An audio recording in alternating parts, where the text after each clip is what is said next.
civilisations. We'll now kick off with opening remarks from our GIF founder and CEO, followed by the much anticipated keynote speech and Q&A with Professor Kerry Brown, though there might be a slight change in the ordering of the schedule. And after that will be our next panel to discuss China's foreign policy and its international ambitions at around 2:45 p.m. At 4 o'clock, we'll take a quick 10-minute break to set up our final panel to discuss the international perspectives on China's foreign policy from the points of view of the West and the global majority, so please do stay on. The conference program details our speaker profiles and the full program rundown. You can view this on our conference link in the link shared in the chat window below. This conference is being recorded, and a video recording will be uploaded on the conference website and GIF's YouTube channel.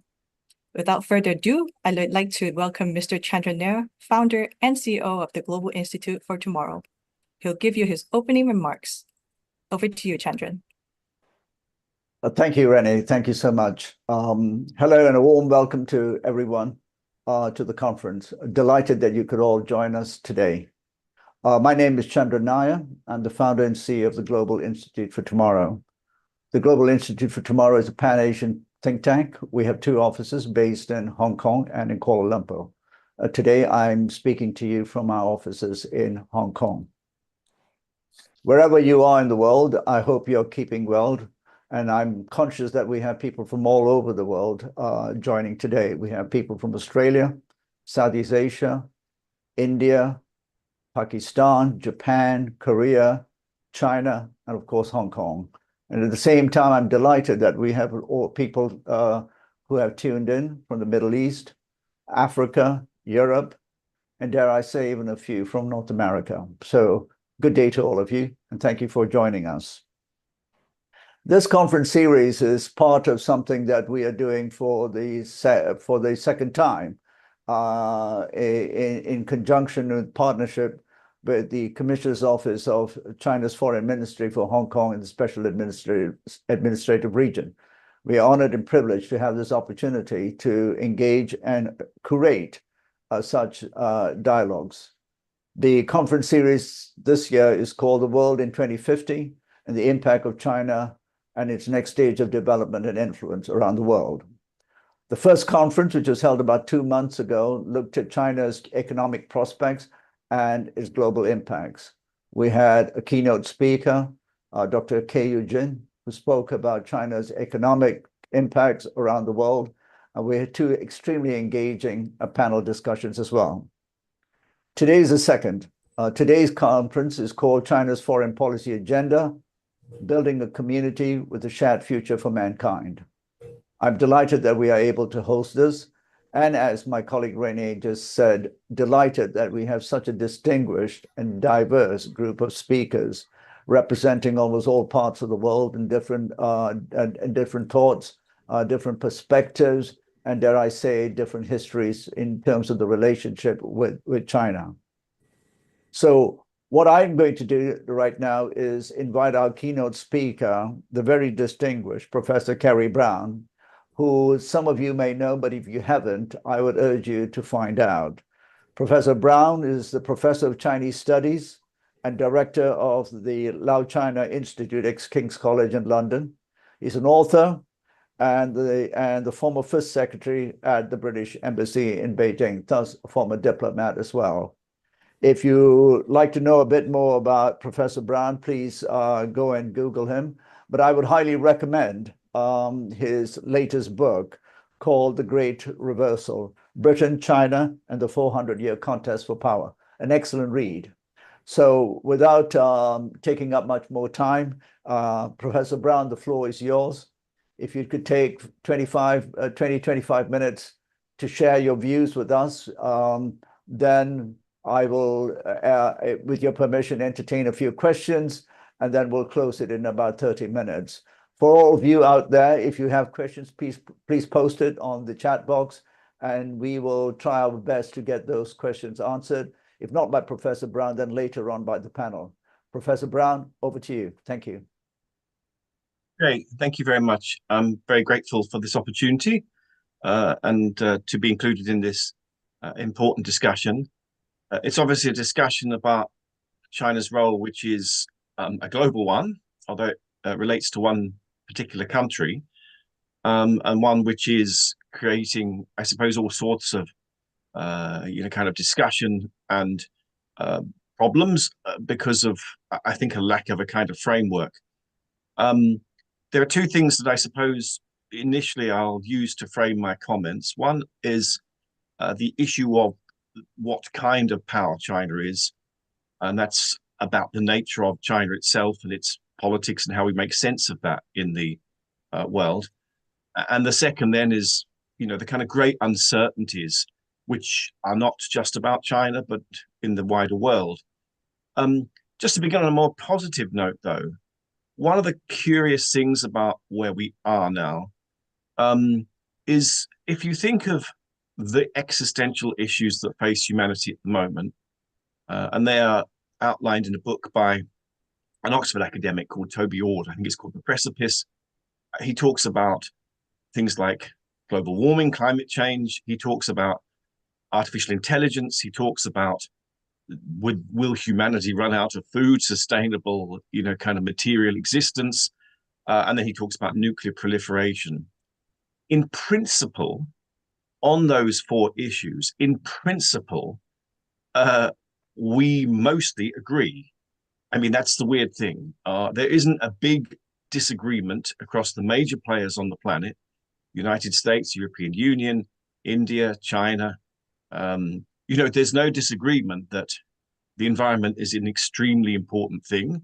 The COP processes have been, with the UN, have been continuing, even in the most difficult time between the United States and China, with the trade wars and then the kind of, the issues with the pandemic over the last few years. China and the United States have continued their dialogue on the environment. It has mostly been productive. And that's the same with the European Union and China, and with Britain and China. And so it's the same with artificial intelligence, this real kind of issue now of what do we do in a world where it's possible that we could create forms of intelligence that are superior to humans. I mean, this is a scary thought. Once was just in the realms of fantasy. Now it's increasingly maybe a possibility. So China took part in the G7 discussion about this last year. That was very positive. These big things, actually, in principle, we don't disagree on the fundamental framework. So that's a kind of really important thing to bear in mind, because if there were disagreement on those, we would really have a problem. And so I suppose in that kind of context, what the argument seems to be increasingly about in at least the West, the political West, that means the United States, Europe, and their alliance system, is, what kind of power China is. There are strong statements about this, with some believing that China is looking for a complete reordering of the global system, and with them kind of maybe believing that China is a real revisionist power, kind of really reshaping the global order with a sort of different kind of order in mind. And there are those, I suppose the Chinese government is a proponent of this too, who say, no, we just want a better deal for the global order. We want a better sort of system, a more representative system. The order we have at the moment is a post-World War II order, which doesn't really suit the new power dynamics in the last 30 years at least. India, China, and others have risen economically. The global south, as we call it, is now more and more important, major source of growth. How can we continue with the governance structure on the UN P5 and in other areas, which is about the Second World War, the post-Second World War order, the Bretton Woods order, as it's called? I mean, how can we continue with that when it no longer really maps where the decisive decision-making and power in the world is really now going?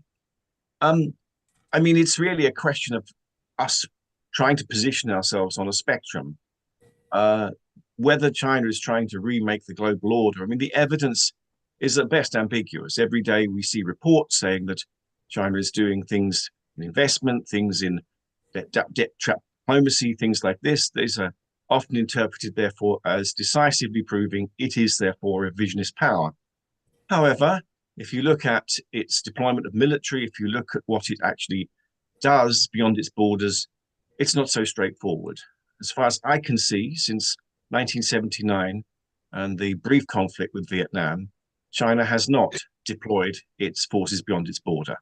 And so we have this strange phenomena of, significant military with significant expenditure, second after the United States, and yet sort of quite inactive at the moment. There's no sort of killer piece of evidence saying this is proof that China is therefore a particular kind of, more assertive, more physically aggressive power, and therefore this is what we're dealing with.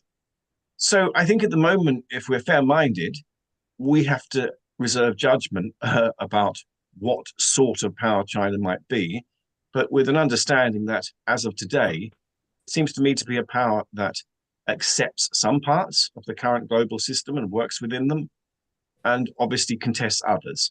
So I think a norms entrepreneur is a good description of that. A colleague of mine, Catherine Jones, wrote a very fine piece about this a few years ago, an academic in Britain. I think norms entrepreneur captures it. It captures some of the dynamism and the difference of China in terms of its scale, in terms of its acceptance and understanding of its own cultural specificity. I mean, all of these things I think need to be accepted in trying to build an appropriate model of the kind of power China is. Well, that is one source, obviously, of contention and kind of thinking within and outside China, the nature of Chinese power. And as I say, there's not a consensus on that at the moment. That causes uncertainty. Then there's the uncertainty in the outside world. That is certainly a major factor. And of all of those, it's the uncertainty in the United States. We have lots of evidence of how the United States seems to be quite divided.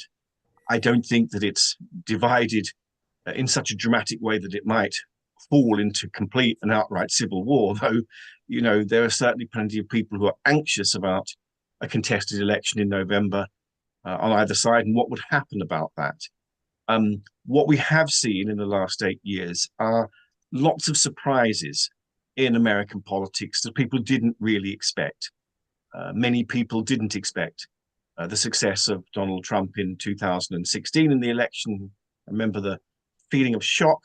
I arrived in New York the day of Trump's election, and I remember going into the city and this sort of sense of bewilderment amongst people. In fact, I was staying in the hotel where he made his victory speech. It was really a kind of extraordinary environment to kind of be in America at that time. And I think that sense of shock and maybe bewilderment is sort of left quite a big memory trace.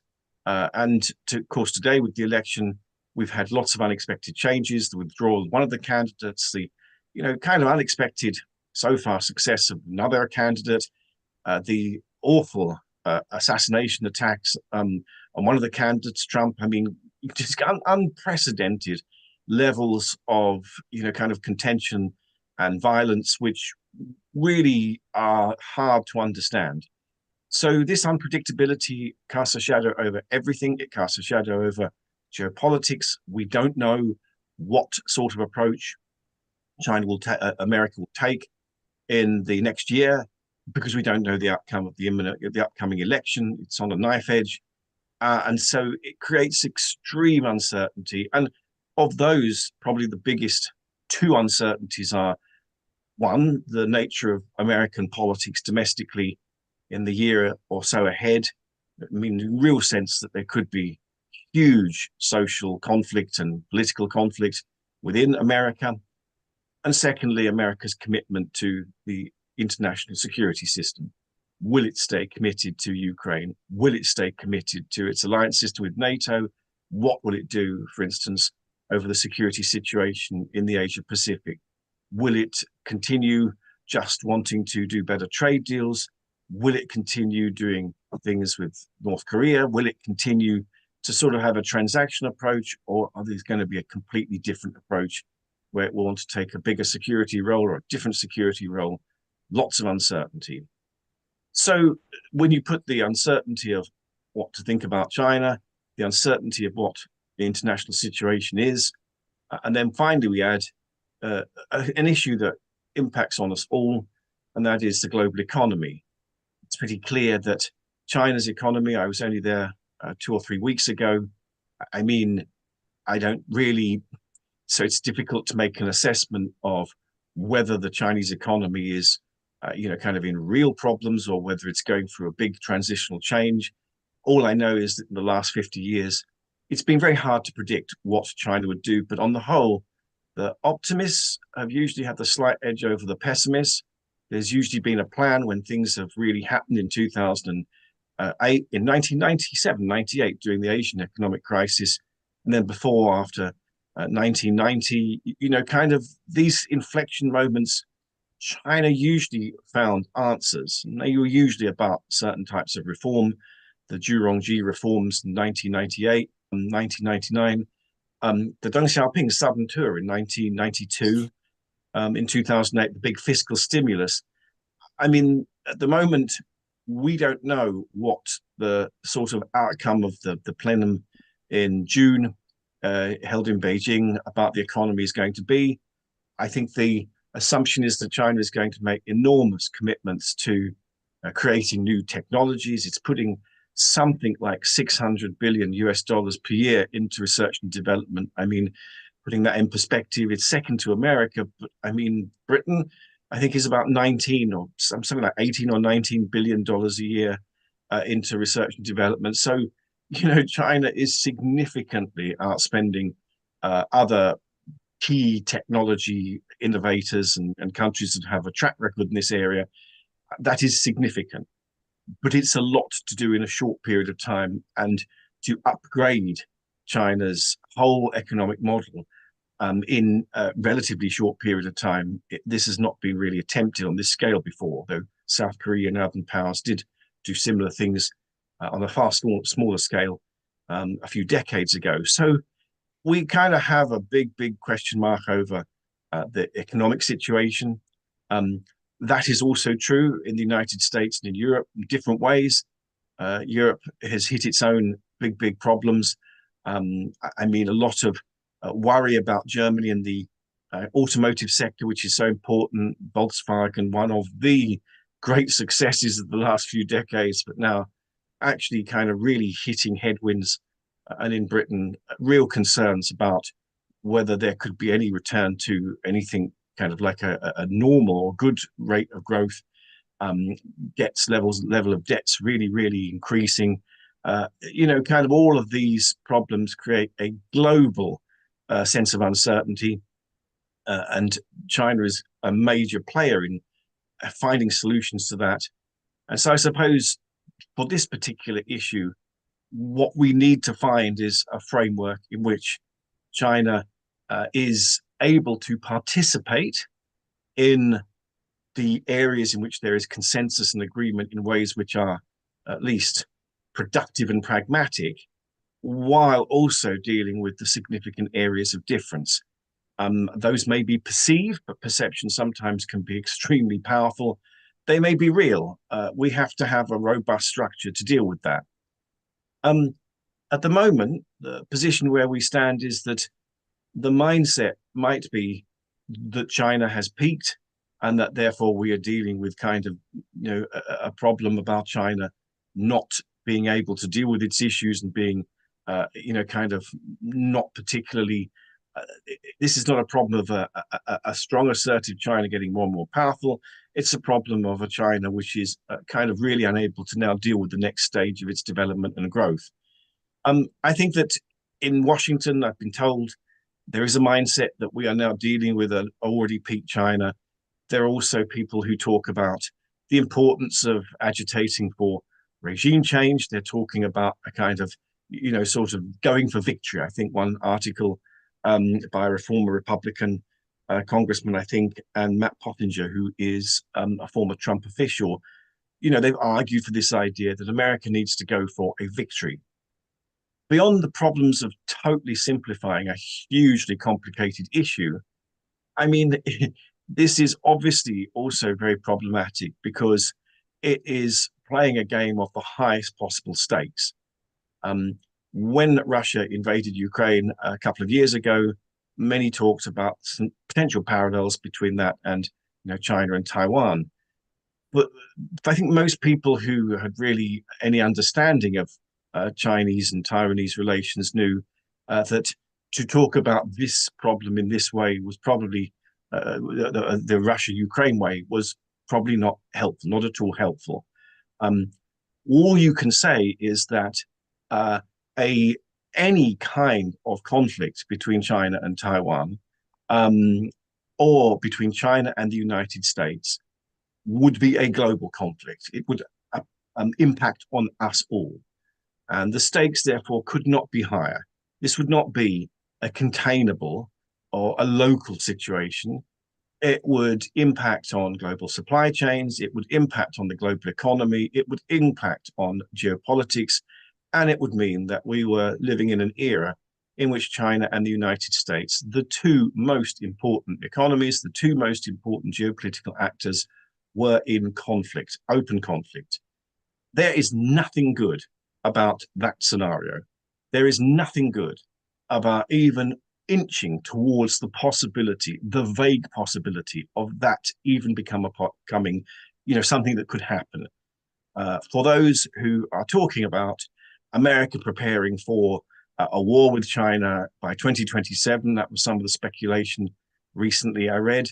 I mean, they need to think through the enormous and catastrophic impact that would have if it were to happen on people throughout the world. No one would be untouched by this. It would be a global conflict unlike the world had ever seen.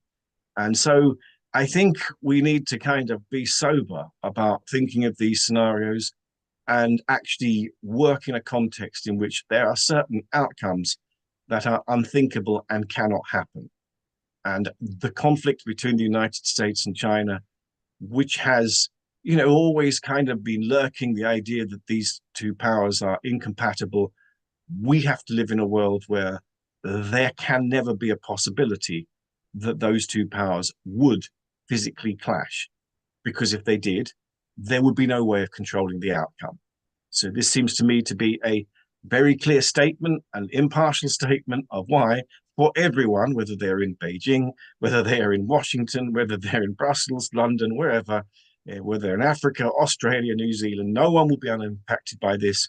It is therefore for the good of humanity that we do everything we can, diplomatically, politically, and economically, and in terms of kind of our intellectual understanding of this issue, to make sure that there will never be a day in which this red line is crossed.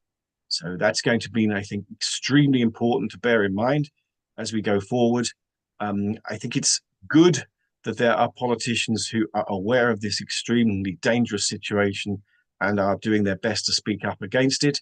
It is not good that there are people who are even contemplating and trying to sort of start justifying that this, therefore, this idea of moving towards a possible or even overt conflict is even something you can countenance. It seems to me to be a fundamentally important moral principle that we have to fight for and we have to accept. I guess one of the more difficult issues around this, therefore, is articulating and understanding what's the world's second largest economy and a major player in global affairs, China, what its security narrative is, as long as its economic narrative. We know through the Belt and Road Initiative, and we know through many things that Chinese leaders have said in recent years about the idea of how to engage with China and talk to China in terms of, sort of economic cooperation, the language of common prosperity and win-win. I saw many slogans promoting this when I was walking around Beijing and Shanghai the end of last month. I think that these are all kind of accepted and embedded in Chinese discourse, but they're probably only partially engaged within the outside world. The main issue is that many people engaging with China or wanting to engage with China, they can accept the economic inducements, but they always think about what the security issue will be. I think that it seems to me from China's behavior that its priority is on stability. I mean, that's been the consensus of the last 40 years, that China needed stability in its region and the world in order to build its economy. The thing that's been disruptive is that it has succeeded in building a huge economy, and therefore it cannot occupy what was once a relatively well-defined and relatively small space. It's now not possible for China, with the economic size that it has, to pretend that it is therefore just a medium or relatively medium-sized power. It can't. It's a significant power. It is very visible. Articulating, therefore, a global role for it and articulating a sort of security narrative for China inevitably has been difficult because of its political differences with the outside world, or with the political West at least. I think that one of the issues is that there isn't a consensus on the kind of power China is, which I mentioned earlier. There is therefore not a consensus on what might be a legitimate security role for China.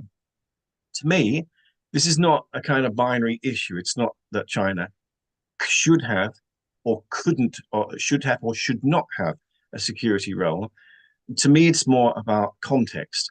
There are inevitably areas in China's region where it will want a security role because any power would want a security role in the immediate area around it. And therefore, that is probably the most difficult thing to deal with. That China is active in the South and East China Sea is not strange because this is its principal strategic security area. So that's just a statement of fact. How it does that, what it does, those are different issues. For China's security role in other areas, however, I think that's more negotiable. Its security role, for instance, in Central Asia or in the Middle East, in Africa, in Latin America.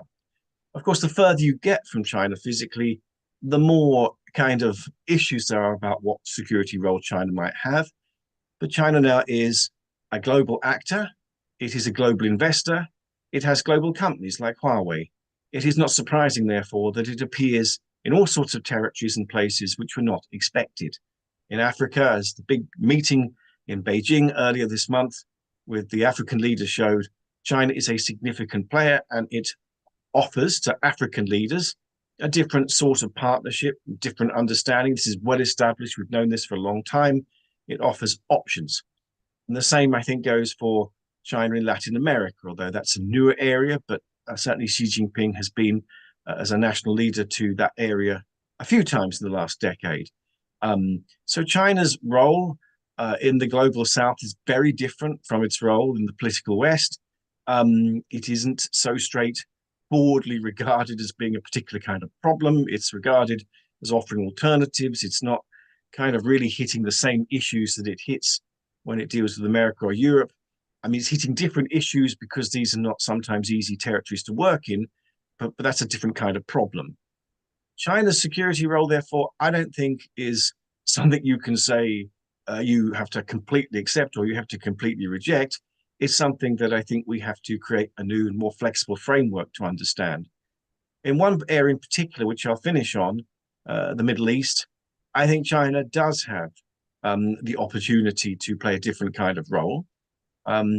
Firstly, China's historic role in the Middle East is not that of Europe and America. It is a different kind of player. And until recently, it's been able to preserve relations with almost all players in the Middle East relatively openly or relatively equally, and not sort of be kind of impacted by the complex histories, for instance, of players like the United States. It's also commitments in the Middle East through, of course, energy supply from players like Iran and Saudi Arabia. So it has a reason to be involved in the region. It has supply routes that obviously go around the Middle East and the Mediterranean. So this is another reason why it would need to think about what sort of role it might have in the Middle East. And the tragic events last October in Israel, and then since then the conflict between Israel and the Gaza Strip. I mean, the outcomes of this, of course, have been enormously difficult and enormously contentious and created, in the West at least, kind of a great deal of, kind of argument. China has made peace proposals.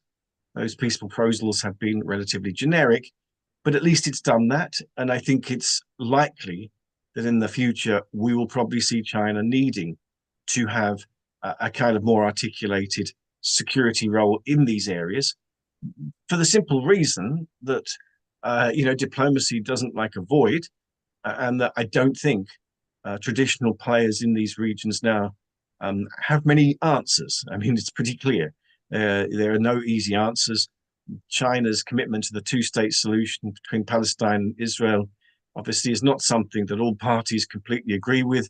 Many are very critical of how it is possible or would be possible. But the thing is that China certainly got a vested interest in a role in this region.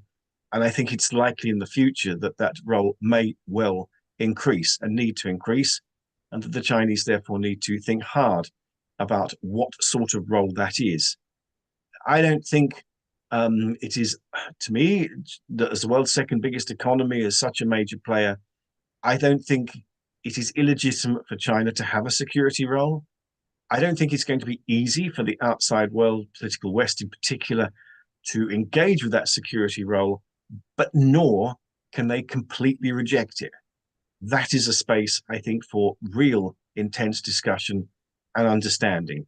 What is China's legitimate security role? But I think that it does have a security role, and that we need to think hard about how, through dialogue, we can best understand that. So finally, my conclusion is this is a very complicated situation.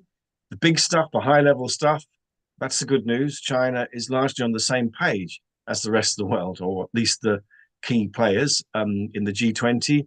So, there's source for hope. In the short term, though, we are heading into real turbulence, and we better buckle up. America and others are sources of unexpected uncertainty, in which China's diplomacy is going to be pitched in ways which I don't think are ever accepted, and its leadership may well suddenly be questioned, but expected. So this is an extraordinary situation. I am at heart an optimist, but in the short term, of course, I'm deeply concerned. And debates and discussions like the one today, I'm sure, contribute to a better and richer understanding of these really complicated problems, and avoid just standing on one side or the other and kind of declaring which is right, which is wrong. I think it's good that we have these kind of discussions for mutual understanding. Thank you very much.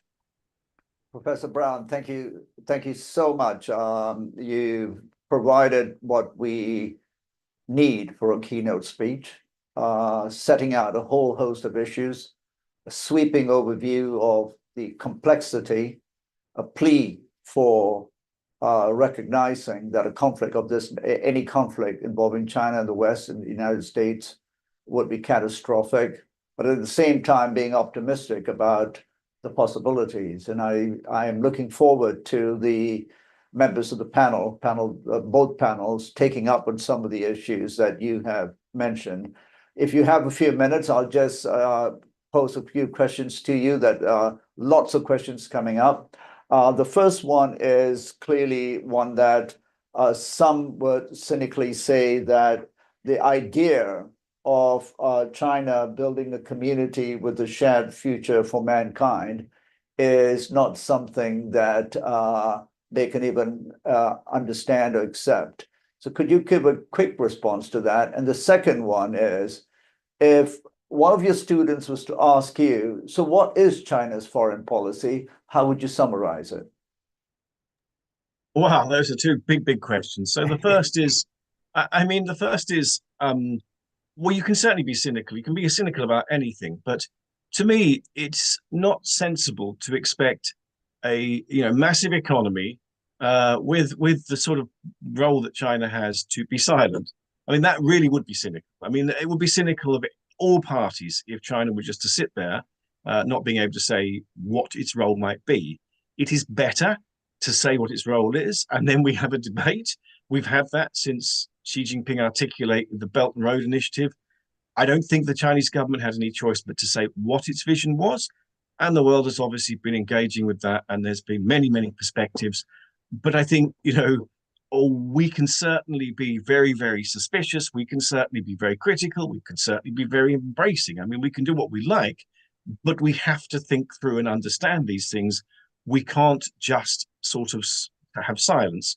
So common prosperity, these things, yeah, you can dismiss them as slogans, but also you have, I think, to kind of try and understand what lies at the heart of them, and that is, what is China's legitimate role as the world's second biggest economy, something that was never really expected in the 21st century, when in fact, the issue is not whether it should involve itself with others in problems, but how it does. So that's a sort of justification for that.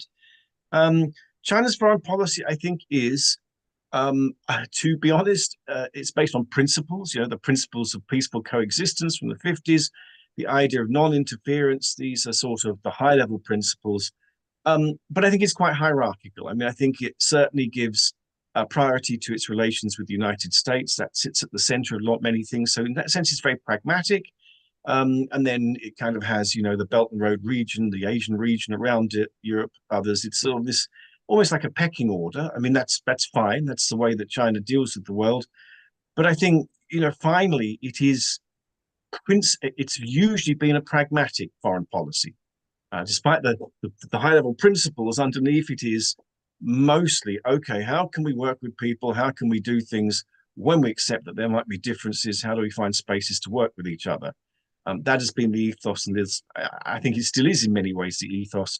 And that is also probably a good thing with dealing with these big existential problems I said about, China is not negotiating and engaging with these issues. It might be engaging in ways that are sometimes not the way that others would want, but at least it's engaging. China is not an isolationist. This is the kind of really interesting thing today. We're not dealing with an isolationist China. We're dealing with a China which is trying to work and deal with the world. That creates a set of problems, but at least we're not dealing with a China that's closed its doors and is walking away from the world. That's sometimes existed in the past, and that's obviously an even bigger problem. So we should be grateful for at least a few positive things at the moment. Thank you. And I think one of the principles that you've stressed is the priority is very much on stability. Another question here, what is the likely definition of what you termed some in the United States saying that China has peaked and therefore we can sniff victory? So what is this definition of a US victory over China look like in the minds of those who voice such opinions? Yeah, China's peaked. I mean, that's a sort of narrative that has been popular in Washington, I believe, for the last sort of couple of years. I mean, as I said, first of all, the economists predicting what's going to happen in China has never been a happy outcome, right? I mean, they've never quite got it right. So no one in 1978 foresaw the big changes that were about to happen with reform and opening up. Many people wrote the Chinese economy off in the last few years, many, many times. And they've been wrong till now. So maybe China is going to go through very significant headwinds. But the point is that whether it succeeds or not, well, if it doesn't succeed in dealing with that, 1.4 billion people are going to suffer. Okay, so this is the big problem, right? For whatever you think of the Chinese government, the fact is that it is a better thing that 1.4 billion people have a good standard of living. That's good for the world. I mean, that's one of the reasons why the world today is, better in many ways than it was even 30 years ago, because 1.4 billion Chinese and 1.4 billion Indians are living a better standard of life. I mean, so that's a good thing. So if China does go through really bad economic headwinds, that's not good for a big proportion of humanity. The second thing is, when people are very excited by what they see as the decline and fall of China, they have to remember that while we have issues in the outside world with dealing with what we think is a strong, assertive China, boy, will we have issues dealing with a disunited, fragmented, unstable China, right? I mean, this is something I think people need to think through. Whatever we're dealing with now, we're dealing with a place which is not fragmented, that looks at least unified, and that is able to partner. We do not want to get to a place where we are dealing with a China, we are disunited, we are dealing with a China which is disunited, and we have these big existential problems looming over us. So I think the narrative of a declining China or off, China already peaking. We don't know yet where China is heading. I think we should be prepared to be surprised, because that's always what it's done in the past. And secondly, if things did happen that were negative, that is not good for us. That is not victory. That is going to be a big, big problem, bigger than probably we're dealing with now. So we should be careful what we wish for. Lastly, firstly, I should say thank you for bringing out the point, the economic point, that a nation with 1.4 billion in decline is not good news for anybody. And similarly, seeing the decline of or India not progressing is not good for the world.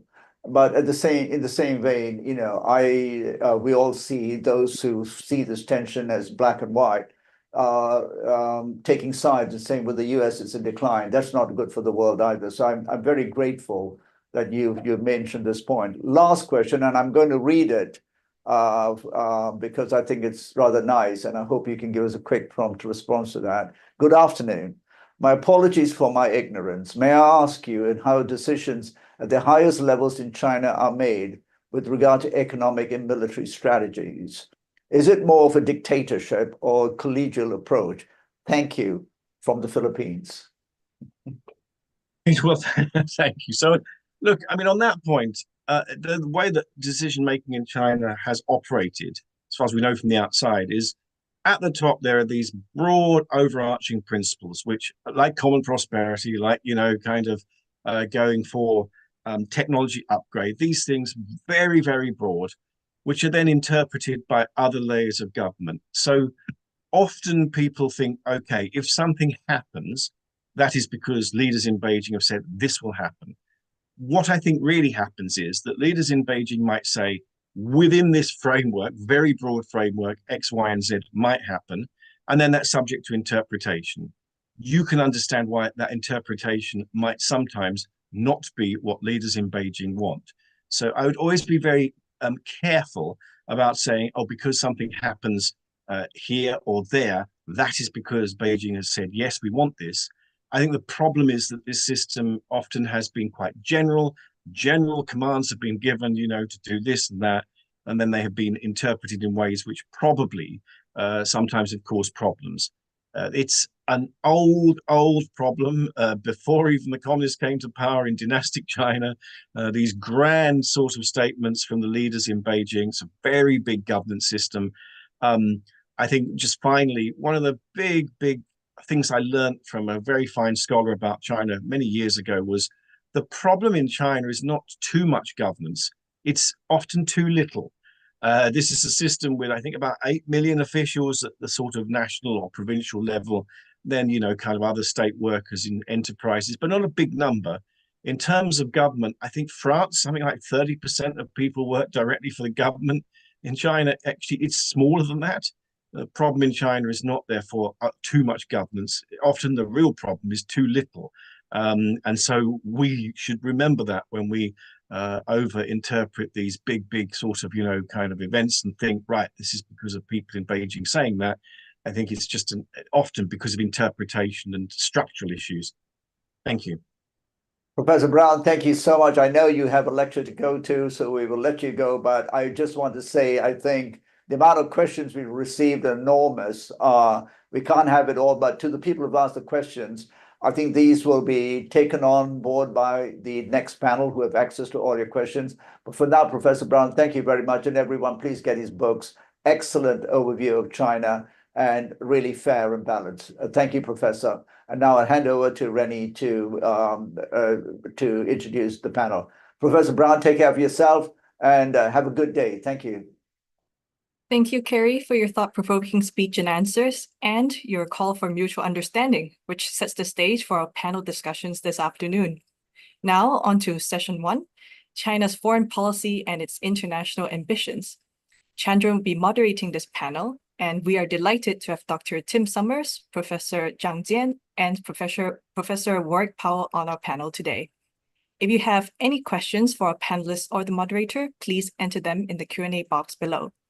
Chandran, I'll now hand over the time to you. Please wait for a moment as we welcome the panel to the screen.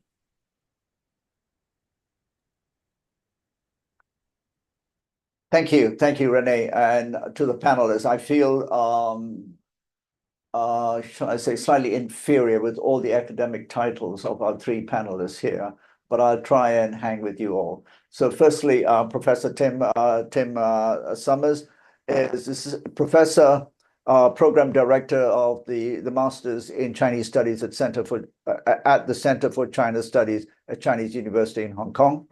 Professor Zhang, Associate Research Fellow at the Institute for Taiwan, Hong Kong, and Macau Studies at the Shanghai Institute of International Studies, and the Secretary General of the Center for World Political Parties and Politics at the SIRS. And Professor Warwick Powell, well-known internationalist, Chairman at Smart Trade Networks, Senior Fellow at the Tahe Institute, Beijing, author of China, Trust and Digital Supply Chains, and adjunct professor at the Queensland University of Technology.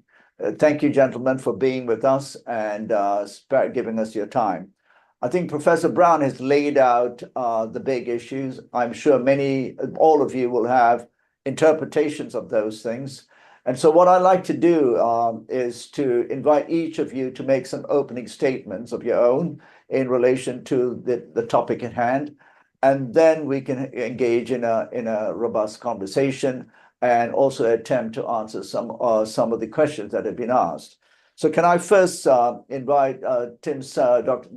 Summers and can I ask each of you to limit your opening remarks to 4 or 5 minutes, if you don't mind, and then we will open up the conversation. So Dr. Summers, over to you. Thanks very much, Chandran, and thank you to the organizers for inviting me to join this event this afternoon. I'm speaking from Hong Kong. It's great to be here. So I just want to pick up on a couple of themes that come out of Kerry's presentation and perhaps some of the questions as well. And the first one of those is to think about the making of foreign policy. And we had a question on this in a response to Kerry's keynote speech. And I think, here we've gone through, if we look at Chinese foreign policy historically, we've gone through various stages in the processes of making foreign policy. I mean, broadly put, I think in the reform era, so from 1978 onwards, we've seen a growing pluralization of voices within China in the foreign policy making process. And they could be voices within the state, different parts of the bureaucracy, different administrative organs, but they can also be voices that sit partially or outside the state in academia, in think tanks, in businesses, and so on. And I think what we've broadly seen during this reform era is this growing pluralization, this growing presence of multiple voices. Now, those voices within the system often reflect slightly different emphases or perhaps even different interests. And they therefore reflect, I think, one of the core problems or core challenges for Chinese foreign policy, which is about balancing the multiple different objectives and goals and interests that you have. I mean, we can see this, I think, now, not just in China, but elsewhere in the various discussions about balancing security and economic development. Economic development generally is seen as being promoted by more openness, by more interaction, by more integration. But those in the security sphere tend to see security being maximized by putting in place, if not barriers, then at least mechanisms for screening or for managing to regulate or control external interactions. So we've got this pluralization reflecting multiple interests, but that, I think, underlines a problem, a challenge of how to balance these different interests that are at play in the Chinese foreign policy making process. And I think this has been exacerbated by the growing complexity of the world. This is a theme that Kerry expressed and very eloquently and very clearly. But the external environment which China faces is increasingly complicated and challenging. We have those what we would call non-traditional security threats like climate or pandemics. We have traditional security dynamics, particularly with the United States, but also with some of China's neighbors. We have a global economy which has been going through a difficult period and so on. So this growing complexity, I think, makes formulating a clear foreign policy more and more difficult to do, right? So in answer to your question, Chandran, how do you encapsulate China's foreign policy simply? I think it is very tough because we've got such a complex and fast changing world out there. So perhaps I will pause here because I don't want to talk for too long for my opening remarks and hand back to Chandran and come back with more comments later on in the discussion. Just before, Tim, just before you go, one question that I thought I'd like to, get you to clarify a bit more, because I think most people understand China, the Chinese government, as being one in which there is no divergence of opinion, that there is one take, or to the earlier question asked, is it a dictatorship? Or can you shed a bit more light and color to that understanding that you're trying to share with us? Because I think this is such an important point that everyone thinks there's just one voice, there's two or three people, and then one person makes all the decisions, and there's no divergence at all, not in the public space or within the bureaucracy itself. Yeah, I mean, that's a great question. It's important, and it's quite difficult, I think, for us from outside the bureaucratic system to be sure that we've got a good understanding of what's going on here. I'm going to say a couple of things. I think, firstly, I talked about change over time in China's foreign policy making process. I think it's undeniable that there's been a greater degree of centralization in decision making at the national level over the last decade, and that's been in response, perhaps, to some earlier phases of too much plurality or too many competing interests across the bureaucracy. So I think there has been some centralization that's gone on here. But secondly, I think one of the things that I've noticed following Chinese foreign policy over the years is that actually we've got a lot more information available about what is going on, particularly in the Chinese language, of course, but even in the English language, which is easier for me, I confess, and perhaps for many of our audience members as well.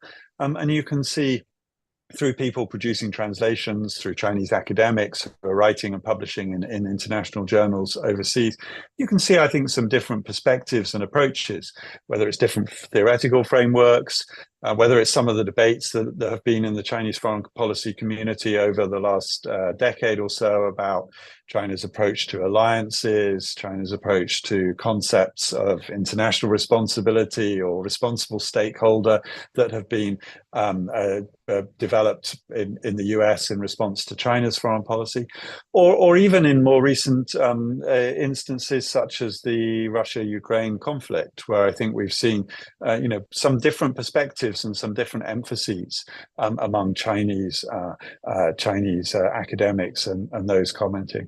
And perhaps one final example, which something that's quite well known overseas in the circles of those who follow Chinese foreign policy, is this idea of wolf warrior diplomacy, the idea of a very sort of strident tone, very tough tone. I think that's a good example, actually, of where we've seen some pushback and some debate, at least within the academic international relations community in China, with various figures who've have suggested that may not have been the best way of handling all of China's external relations. So I think in many of these areas, we do actually see different emphases, different priorities, but all with, I think, quite a constructive purpose of trying to improve and enhance the making of foreign policy. Perhaps there's something else to comment on, which I shouldn't go into too much now, but there's I think a difference too between the making of foreign policy and the practice of foreign policy. It's perhaps something we can come back to, because making a foreign policy statement is one thing, implementing it or dealing with the realities on the ground is another thing entirely. Thank you, Dr. Summers, and thank you for pointing out, which I hope we will get into a bit more, but the difference, and particularly given the external pressures in China and other countries too, the making of foreign policy and its actual implementation on the ground. So thank you so much for that.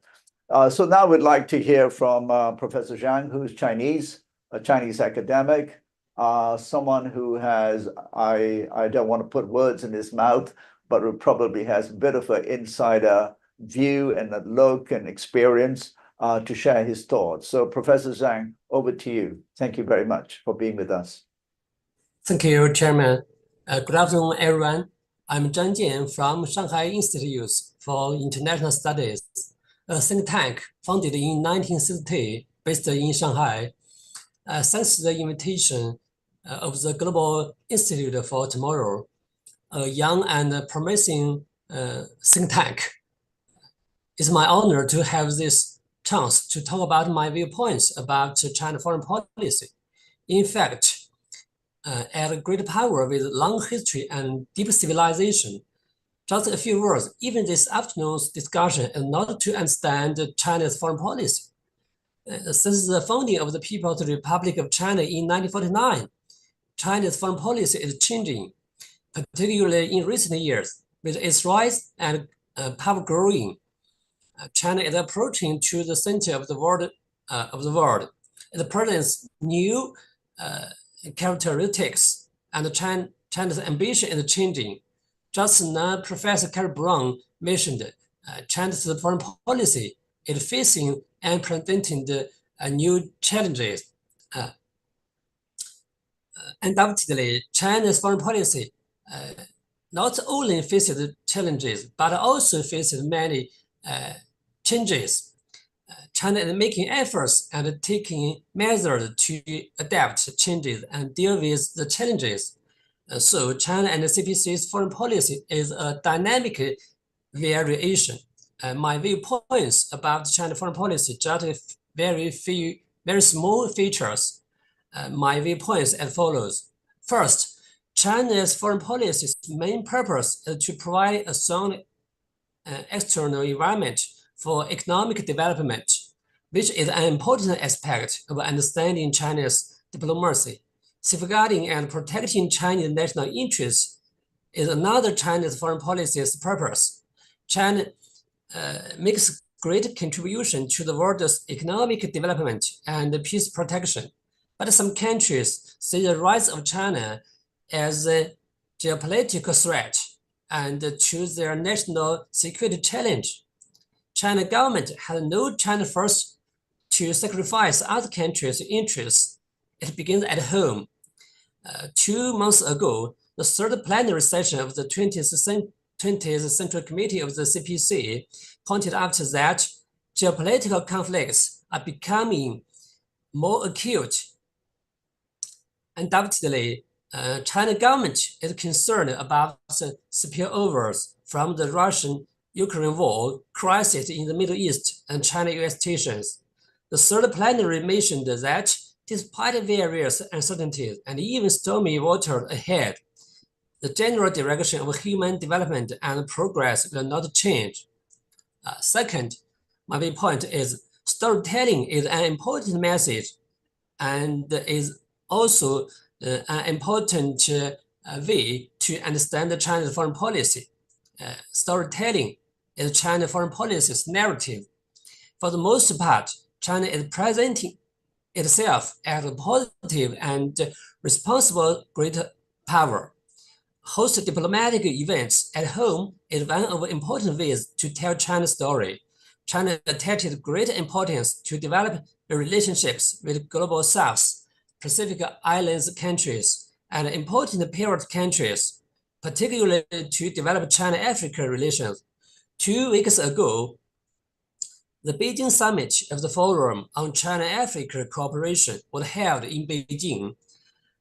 It is the fourth summit since 2006. After 2015, 2018, the summit is a major diplomatic event at home. In 2024, China's Ministry of Foreign Affairs said that the conference is the largest diplomatic event the country has hosted in recent years, with the highest attendance of foreign leaders. Among the 53 countries which have diplomatic relations with China, there are 38 presidents or head of states and 9 prime ministers or head of governments attended the summit. China tells the world that it was a great reunion of the China-African big family. As we know, last year, the Third Belt and Road Forum for International Cooperation was successfully held in Beijing. taking Belt and Road cooperation to a new stage of high-quality development. Also last year, China Central Asia Summit was held in China, Xi'an, creating a new platform for China and neighboring countries. Last year, the BRICS mechanism also achieved a historic expansion, adding some new strengths to this mechanism. Third, my viewpoint is China's wolf warrior diplomacy. Wolf warrior diplomacy has attracted worldwide attention, but the so-called wolf warrior diplomacy is not the whole of China's foreign policy. The so-called wolf warrior diplomacy is a negative term of Chinese diplomacy. The nickname is a narrative trap. Some diplomats with hawkish style made them to be the most prominent practitioners of what widely became known as wolf warrior. Some international observers think that Xi Jinping has adopted an assertive approach to promoting China interests. They think that Xi Jinping abandoned Deng Xiaoping's low-profile foreign policy of avoiding confrontation with the United States and other Western powers. Some other observers have criticized the wolf warrior diplomacy approach as counterproductive, as it can lead to increased tensions and conflicts with other countries. Others argue that it reflects China's growing global power and roles and assertiveness, and that it may be a necessary response to preserve and protect China's national interests. China is a rising power and faces uncertainties. Wolf warrior diplomacy just is one way to safeguard national interests. It's not to evade or interfere other countries' internal affairs. The world should have more understandings about the rising Chinese action. Fourth, my first viewpoint is China is committed to responsibly manage the disputes with major power and neighboring countries by strategic communication. China and the United States have different narratives about strategic competition. In China's perspective, strategic perception is very important, but America's perception to China is unacceptable. China argues that America's strategic communication is to contain China. U.S. regards the rise of China as a geopolitical challenge to its hegemony and to its world position. From Obama administration's pivot to Asia-Pacific rebalancing, to Trump's Indo-Pacific strategy, and to Biden administration's multilateral lattice-like strategic architecture, the main purpose is to contain China. President Biden and his allies in Europe stressed to de-risk, not decouple from China economy in recent years, but it's a way to contain China. In China's perspective, decoupling and de-risking is the same. The essence is not changed. My last viewpoint is China is providing more and more public goods to the world. The Belt and Road Initiative proposed in 2013 is the biggest public goods China provided to the world. In recent years, China proposed another important public goods, just the three initiatives: the Global Development Initiative, the Global Security Initiative, and the Global Civilization Initiative, in the hope that all countries will join hands to build a community with a shared future for mankind. Just this panel one's topic. I think in recent years, Chinese modernization will provide more new opportunities for countries around the world and inject new impetus into safeguarding world's economy and peace. In last, China also facilitated the historic reconciliation between Saudi Arabia and Iran, setting a new example of political settlement of hotspot issues. That's all. Thank you. Professor Zhang, thank you very much. I think what you've shared is something that is often not heard, an insider's view, someone who's an academic in China.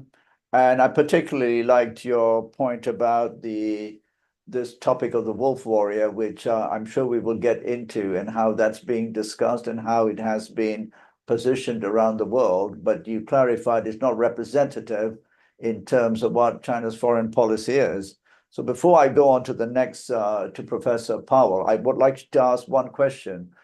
Last week, I was on a panel addressing an audience in Europe, and an American who is resident in China and extremely well versed with China talked about China, that the need for others to understand that China is a civilization, and you just mentioned that in your opening remarks.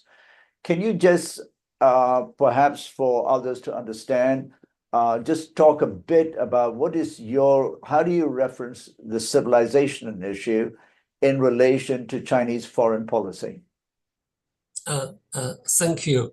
I think China is with a long history. Some thinking thought about China's foreign policy are from China's civilization and history. As we know, so many economic development source and foreign policy source are from China's ancient dynamics from ancient. In recent years, China is spreading its civilization to the world, not a revolution.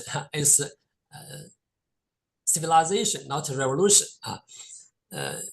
As we know, in China and the United States relations, President Xi Jinping also mentioned that the United States should have more understanding about China's civilization, China's history. Xi Jinping also pointed out that in China-US relations, the number one issue is the two major countries' understanding and their perception.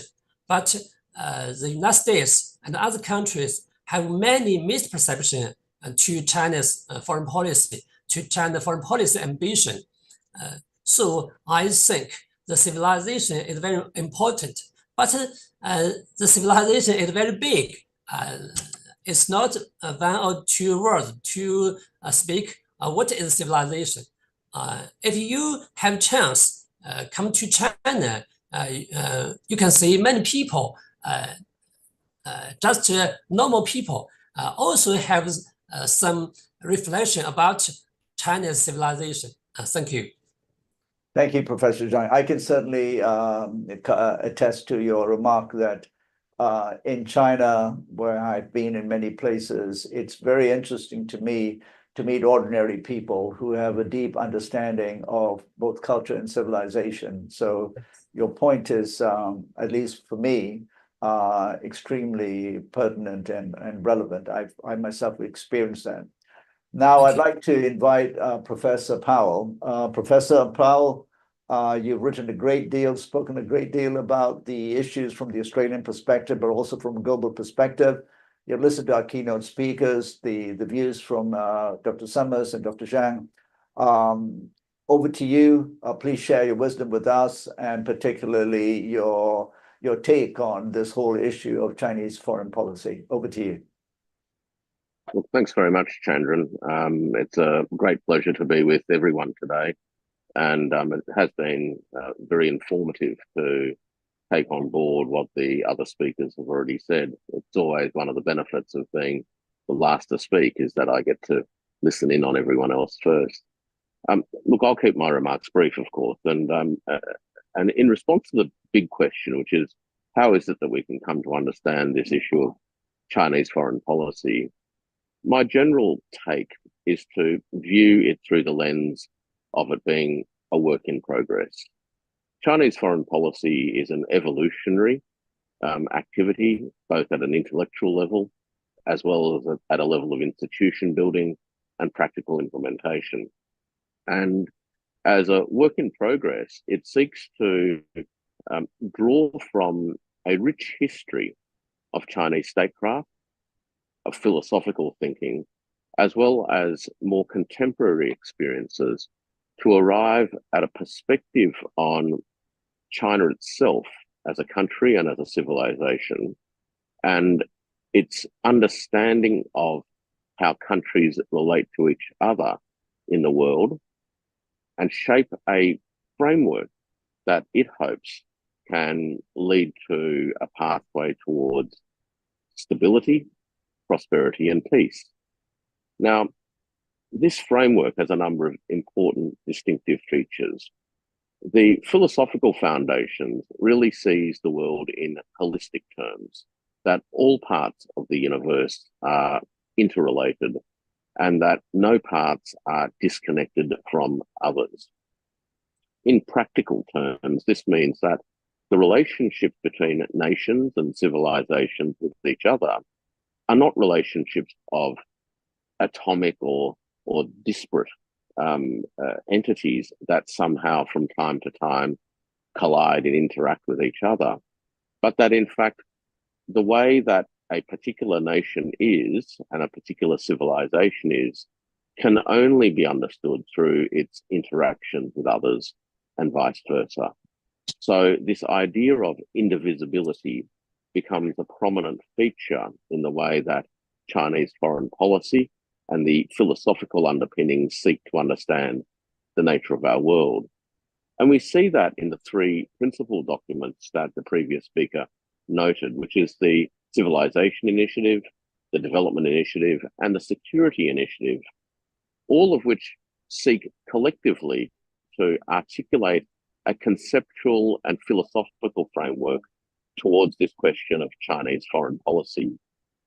In addition to drawing from its own philosophical traditions to articulate this kind of framework, it's also, I think, pitching a framework that contrasts with the framework that has dominated the ways in which foreign affairs has been treated over the course of at least, say, the last 30 years, if not a little bit longer.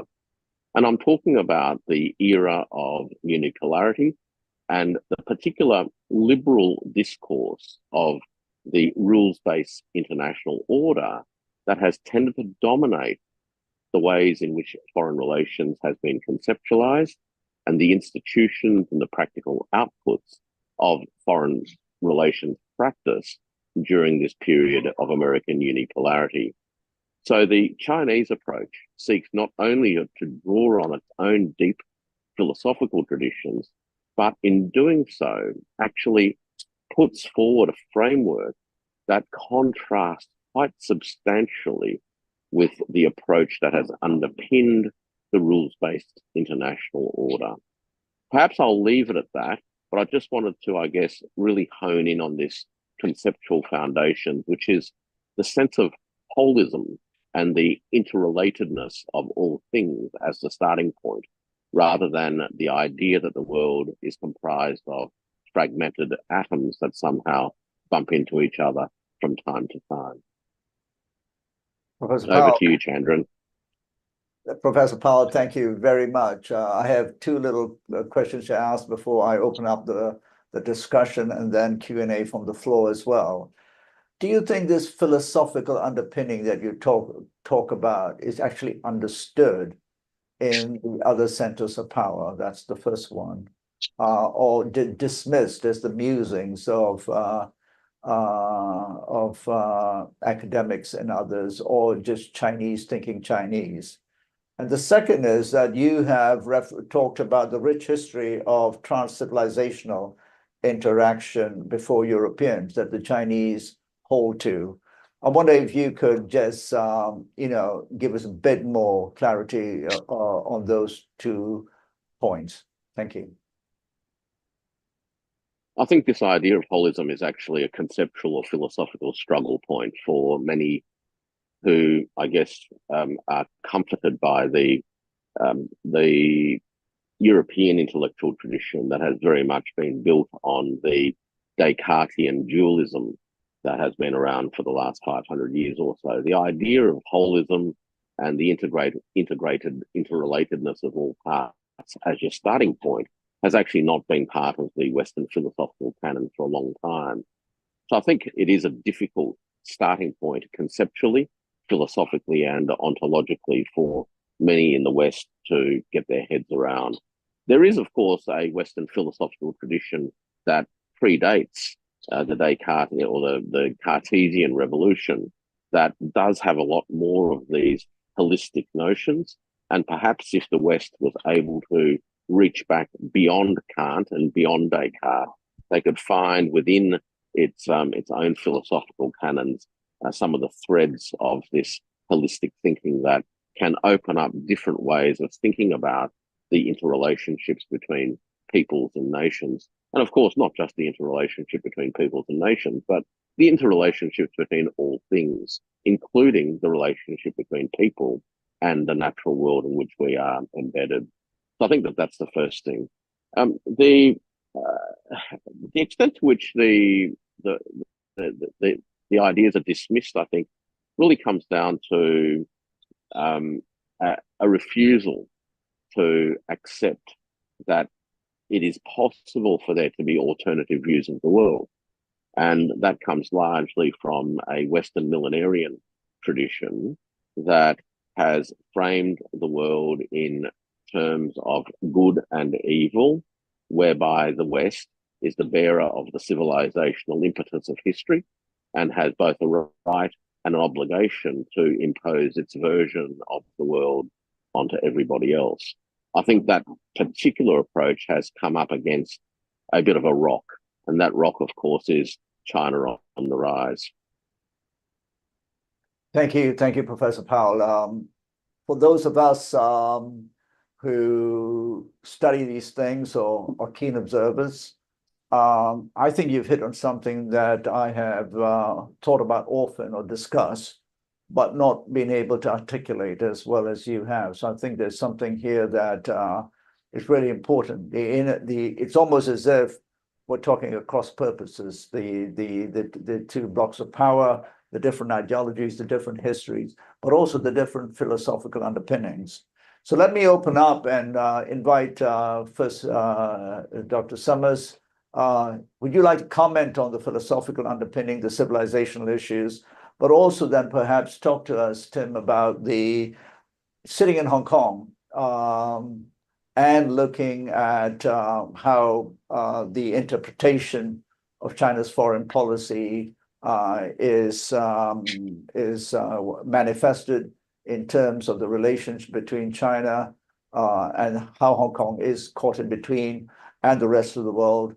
What are your views in terms of what Professor Brown talked about, that we need to work really hard to bridge this gap? How does one go about this, given these, in fact, even philosophical differences in understanding history and culture? I hope that's an unfair question, but you are Dr. Summers. Well, thanks for prompting, I think, two very, very, very challenging questions. And I found Warwick's comments to be fascinating. And I think there's a lot here in this idea of different ways of seeing the world. But I also want to see if I can qualify this a little bit without trying to be more of a philosopher than I am. I mean, I think, one of the features of China's historical process over the last, its existence, but at least over the last couple of hundreds of years, has been the way that the country has been shaped and reshaped through its interactions with other parts of the world, including with the West. And we need to turn this around too, because the West, the modern West, the capitalist West would not be the way it is without its own interactions with other parts of the world. And I see there's a question there in the chat about Western history of colonialism, and that's a good example of how the current West in its current form has been shaped through its interactions with other parts of the world. But I think when it comes to China, we perhaps have multiple strands of thinking that inform of the way that Chinese foreign policy elites see the world. So yes, there is a holism. There's an emphasis on the sort of oneness, right, in contrast to the atomistic perspective. But I think there's also quite strong strands of thought that think about the world as a world of states in competition. I mean, realist approaches in international relations where states compete for power and security have quite a strong intellectual market in China. We perhaps can see in Chinese foreign policy in the early part of the People's Republic era, there's a post-colonial strand, the sort of Bandung spirit. There's also a kind of Cold War idea, although the Chinese elites didn't talk about Cold War, didn't use this phrase, but the idea of sort of imperialist competition. So there's I think what I'm trying to say is to sort of respond a little bit to Warwick's comments and say perhaps there are multiple philosophical and intellectual underpinnings of the way that Chinese foreign policy elites see the world today, and that feeds into a much more complicated foreign policy picture. Perhaps some of those elements come to the fore in some contexts. Sometimes we see this post-colonial element come to the fore in relations with parts of the global majority. Sometimes we see the competition for power and security come to the fore when it's looking at relations with the United States. So I think this is a complicated picture.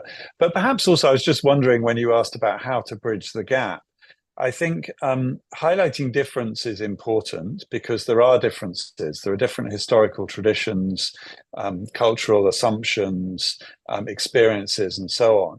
But also when we think about the intertwining, the influence that different civilizations and peoples have had on each other, that can perhaps provide a way to help us bridge the gaps. And as Kerry said at the start of his talk, when it comes to some major global challenges and problems at the moment, there's not so much difference actually between the major powers in the world, and not so much difference between China and other players. And so perhaps one way of bridging the gaps is to think about what is the problem, what is the question that we're trying to address.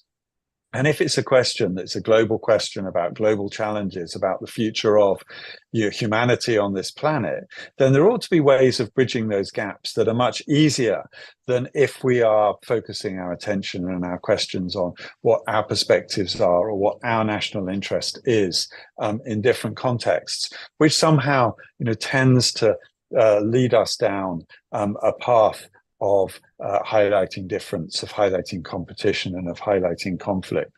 So I'm not sure, Chandran, I've done a very good job at being practical or pragmatic in answering your questions, and slightly more reflections on some of the previous conversation, but perhaps you can, I can pass it back to you for follow-up.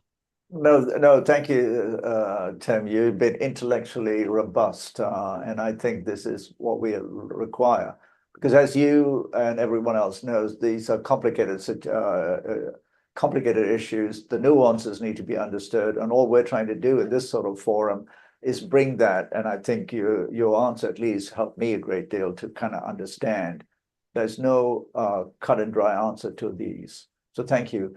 Professor Zhang, can I come to you and ask you a question, which I think is rather important in terms of getting people to understand. Professor Zhang, can you hear me? Yes, you can. You were quite clear from a Chinese perspective, and I want people to also understand that I don't think you're speaking for the Chinese government, but as a Chinese academic, it's important that sometimes people think that every time someone Chinese speaks, they're speaking for the government. But you made an important point that within China, there is a sense, and I've detected it myself, that given the sort of we must contain China at all costs, which has sort of accelerated in the last 5 years, particularly, there is a view amongst Chinese who are not necessarily, diehard nationalists that why are you trying to contain us? Coming back to Professor Brown's point, we are 1.4 billion people. We are seeking prosperity. We need to be interacting with the world. So you talked about this view that, Chinese feel that the attempts to contain it are unfair. I think most objective people would say it is unfair because it hurts a lot of people. But then you also said that there's a view within the rest of the world that suggests that President Xi has essentially abandoned Deng and that wants to confront the West. And he said, this is not true. Could you give us a bit more flavor about, so that we can understand this? Because there is a common interpretation, linked to the wolf warrior, that it's all aggression, they are asserting their muscle, and they want to dominate the world. And it's a departure from the Deng era, etc. So can you, from a Chinese perspective, let us understand where the consistency is, but where perhaps you see a bit of a departure, but it's not a threat to the world, please. Professor, you're muted. You need to unmute.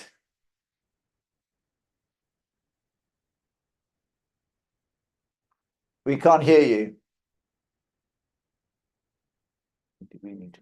Okay, sorry. I'll open the. Thank you. Can you hear me? Yes, we can. Yes, we can.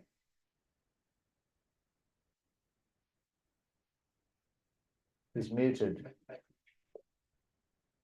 We can't hear you, Professor. We could hear you earlier. Thank you. As we know, in the past 2 decades, there are many perceptions from America about China, such as responsible stakeholder, strategic reassurance, G2, etc. From Trump administration, America put out many new conceptions about China, such as decoupling, small yard, high fence, de-risking. China don't agree, use the competition to oppress China-US relations, because in China's perspective, the competition is not fair. China is not fear of competition, but the competition is unfair because, as you know, America put up some traps, such as overcapacity. In the past year, overcapacity is very popular in the world. So, in Chinese perspective, America's purpose is to contain China, but win or lose is not China's purpose. China, it begins at home.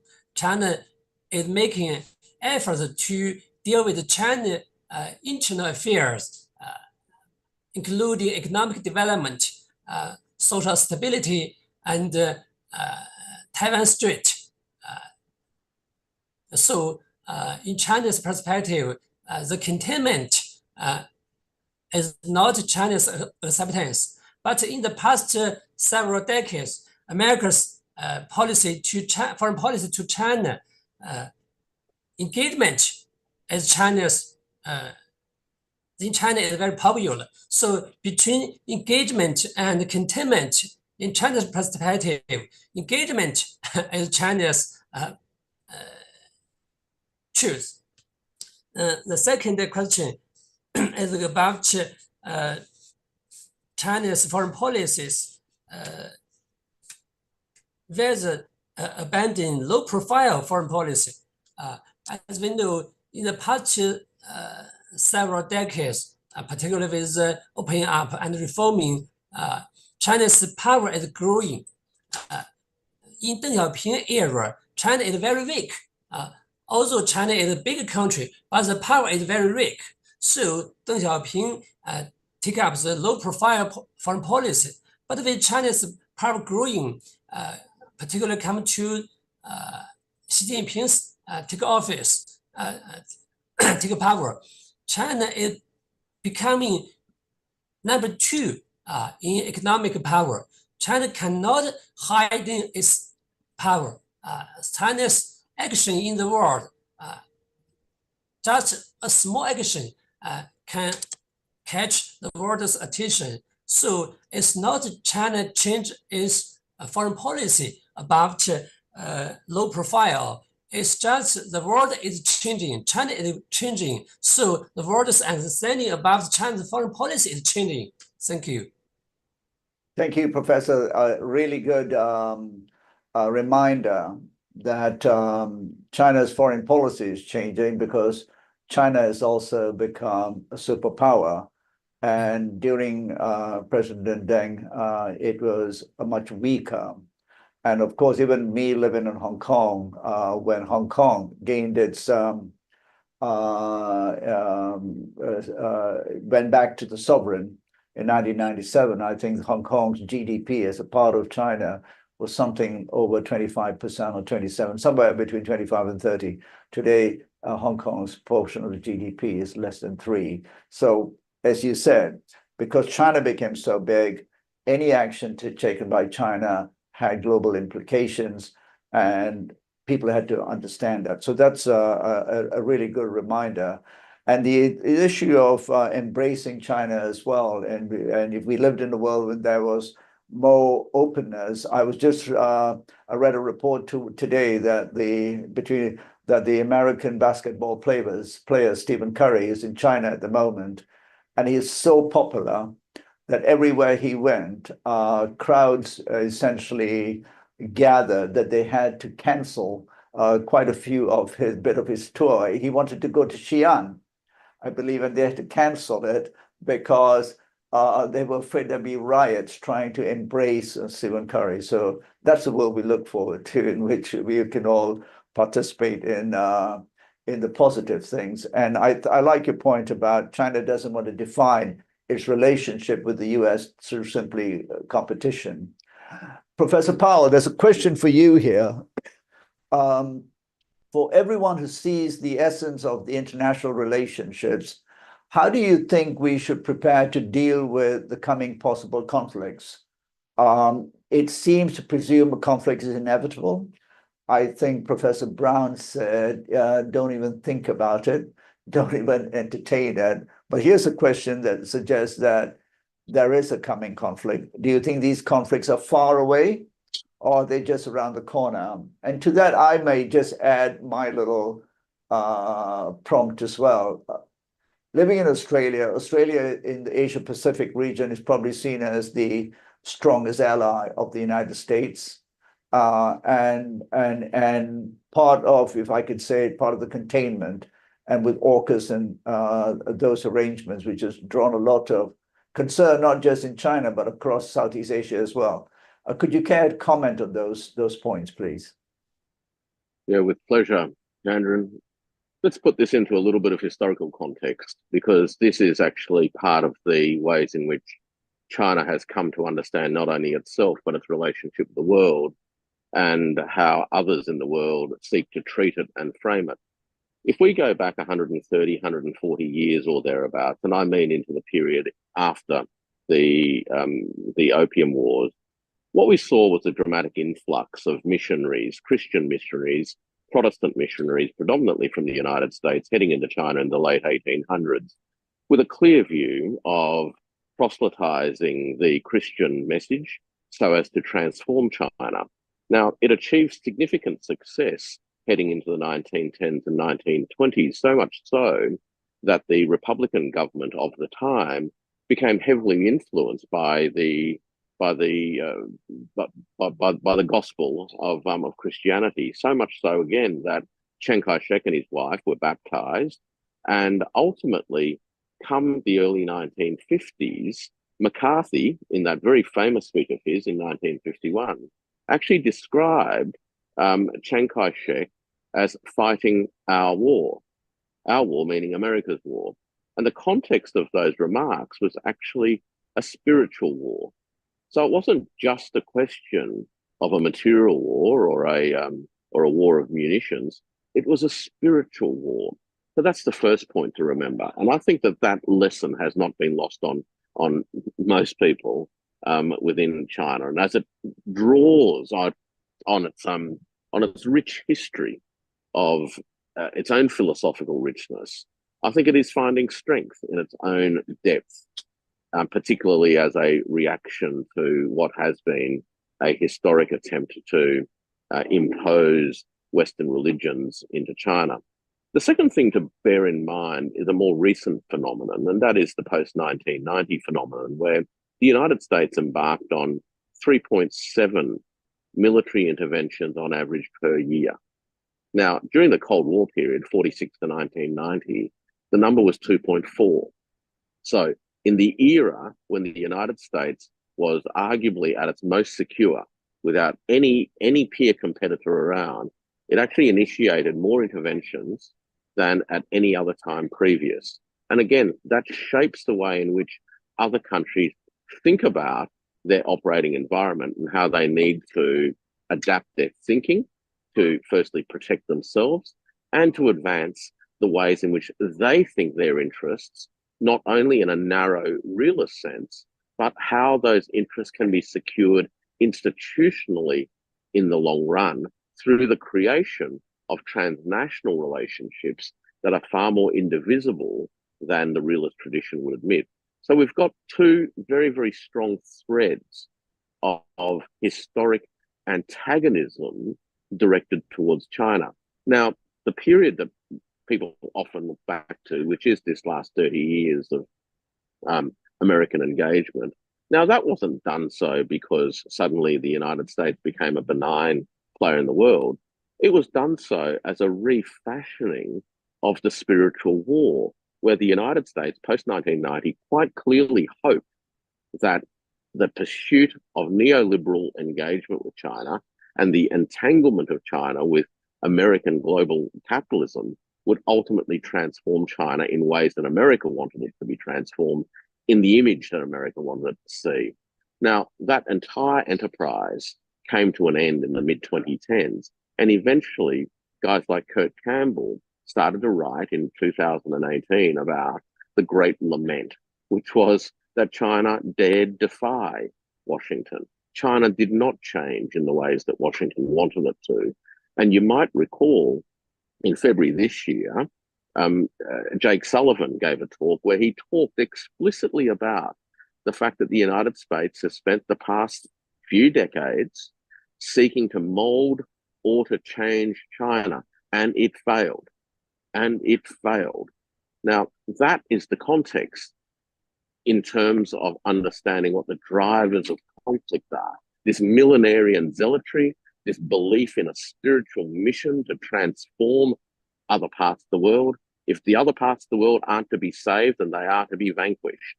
That has been the underpinning driver of American economic and spiritual colonialism for the best part of the last 100+ years. Is there going to be conflict? Well, we know that there are many in Washington who are gearing up for one, who are talking up the possibilities of conflict by 2027, etc., etc. We know what the modus operandi is, and that is to lay the seeds of regional instability, to groom proxies. It's not the first time that the United States have done this. They've done this elsewhere before, but the idea of destabilizing regions to cause conflict is exactly what's playing out today. And this is what we need to be very careful of, this issue of intra-regional conflict, but also the sowing of the seeds of national destabilization through the work of so-called NGOs. We're starting to see it play out in the region. Talk about conflict. Yes, these are the portends for very, very choppy waters coming up. Thank you. Thank you. Tim, can I ask you then to kind of respond a bit to that? There are those who suggest that anytime you try and reflect the Chinese position within the mainstream media and the mainstream understanding of these things. And you suggest that China is essentially at the forefront of a push to contain it for whatever reasons, historical, as Professor Powell has mentioned. Then you're seen as being a China sympathizer. You're seen as being not realistic or anti-American. I mean, where do we find common ground, this sort of polarized understanding, where you can't even suggest that we should try and find a voice? And you teach international students, etc. How do you navigate that? How do you respond to the sort of narratives we need to be able to articulate, which are truthful, but don't seek to also divide? And how do we get politicians, particularly as Kerry said, in the political West, to spend a bit more time understanding the nuances of a very complex region and a very complex large nation? Yeah, it's difficult, Chandran, and I think you're right to point out that it can be difficult to go against the consensus and the consensuses that exist on China. I mean, I think on the slightly more optimistic side, if I can be a bit brave, there are people who try, certainly, and occasionally we do hear some different voices, so that's good. But I think those consensus points of view are quite strong. I mean, one of them is what Warwick referred to, the idea of the failure of engagement, which has become a consensus view in the US. Actually, I would say it's probably it may have failed in some senses, given the sorts of goals that people had for changing China. But it hasn't failed to transform China in lots of ways. China is a very, very different place today because of the deep engagement with the West and other parts of the world over the last 30 years. I mean, there's another example of a sort of consensus view in one of the questions about whether China is an existential threat to the US and how to respond to that. And I think we just have to try to keep putting out good, reasoned, rational arguments, try to give evidence to counter those views, but also to understand why those views are there and where they come from. I mean, perhaps there's reasons why many in American policy circles think China is an existential threat that China can't do very much about at all. Right? It may tell us more about the United States than it tells us about China. There's not a lot then that China can do to respond, but to the extent that it's possible to challenge that through reasoned argument, through evidence, and I think pointing out what you've been pointing out, Chandran, the problems of very one-sided narratives that seem to dominate our airwaves on China today. So it's a long, difficult process to challenge this, and I'm not sure that I can offer any more optimism than to say just keep trying to plug away at it. Well, thank you, and that's what this little attempts with these conferences is, to try and get as many views together, because there are very few forums where we can have this. And my role here is to make sure that there's no Western bashing or anti-China sentiment. And as you pointed out, Tim, we live in a world where you have to be on one side or the other.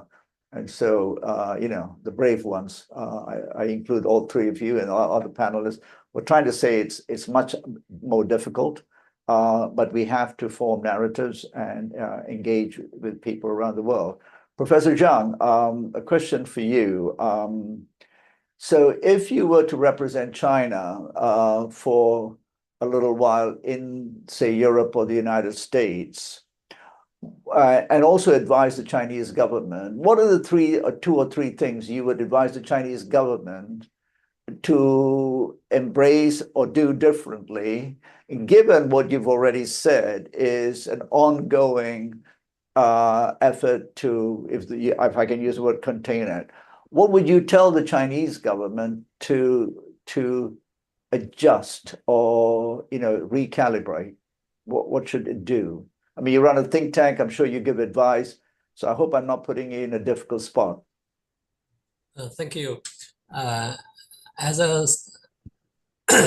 Thank you. As a researcher in a think tank based in China, as we know, China's some think tanks are affiliated to government. So we have some chances to provide viewpoints to the central government or Shanghai government. Just now you said that if I have this chance, maybe I have, I will tell China government, first, China government should to have a relatively good relation with the Western countries, have a relatively good relations in order to have a good strategic communication to other countries. Second, I will tell China government, China should should provide more public goods to the world, including United Nations, to the developing regions like such as Africa, Latin America, and even some South Asia countries. But in fact, China is doing for example, in our think tank, SIS, we are doing some young leadership, including scholars, journalists, and some young diplomats. We are inviting them to China from South Africa, such as Pakistan, Bangladesh, and a few from India. I think this can make China and the neighboring countries have a good relation. The last one, if I have this chance, I will tell China government should support new items to China's internal development, including some small and middle enterprises. As we know, in recent years, particularly in the past 2 years, China's economy is relatively declining. Many enterprises is facing challenges. So China government should support more chances for the enterprises. In fact, we are talking about power politics, but many companies, they are facing close competition crisis. So government should provide more opportunities for the enterprises. Thank you. Thank you, Professor Zhang. There's a question, Professor Powell, that I wondered if you would respond to. And again, I've taken the liberty of adding a bit to it. If you were to have an opportunity, or should I say, you do through your writings, etc., try to influence public opinion in Australia. You're well read throughout the world. What do you think needs to be done to get Western powers, particularly the United States, to take a more nuanced and reasonable approach to China, given what Professor Zhang has said? But bearing in mind, and this is where the other question is, that Westerners seem afraid about China. Why? So how does one, there seems to be a fear of China.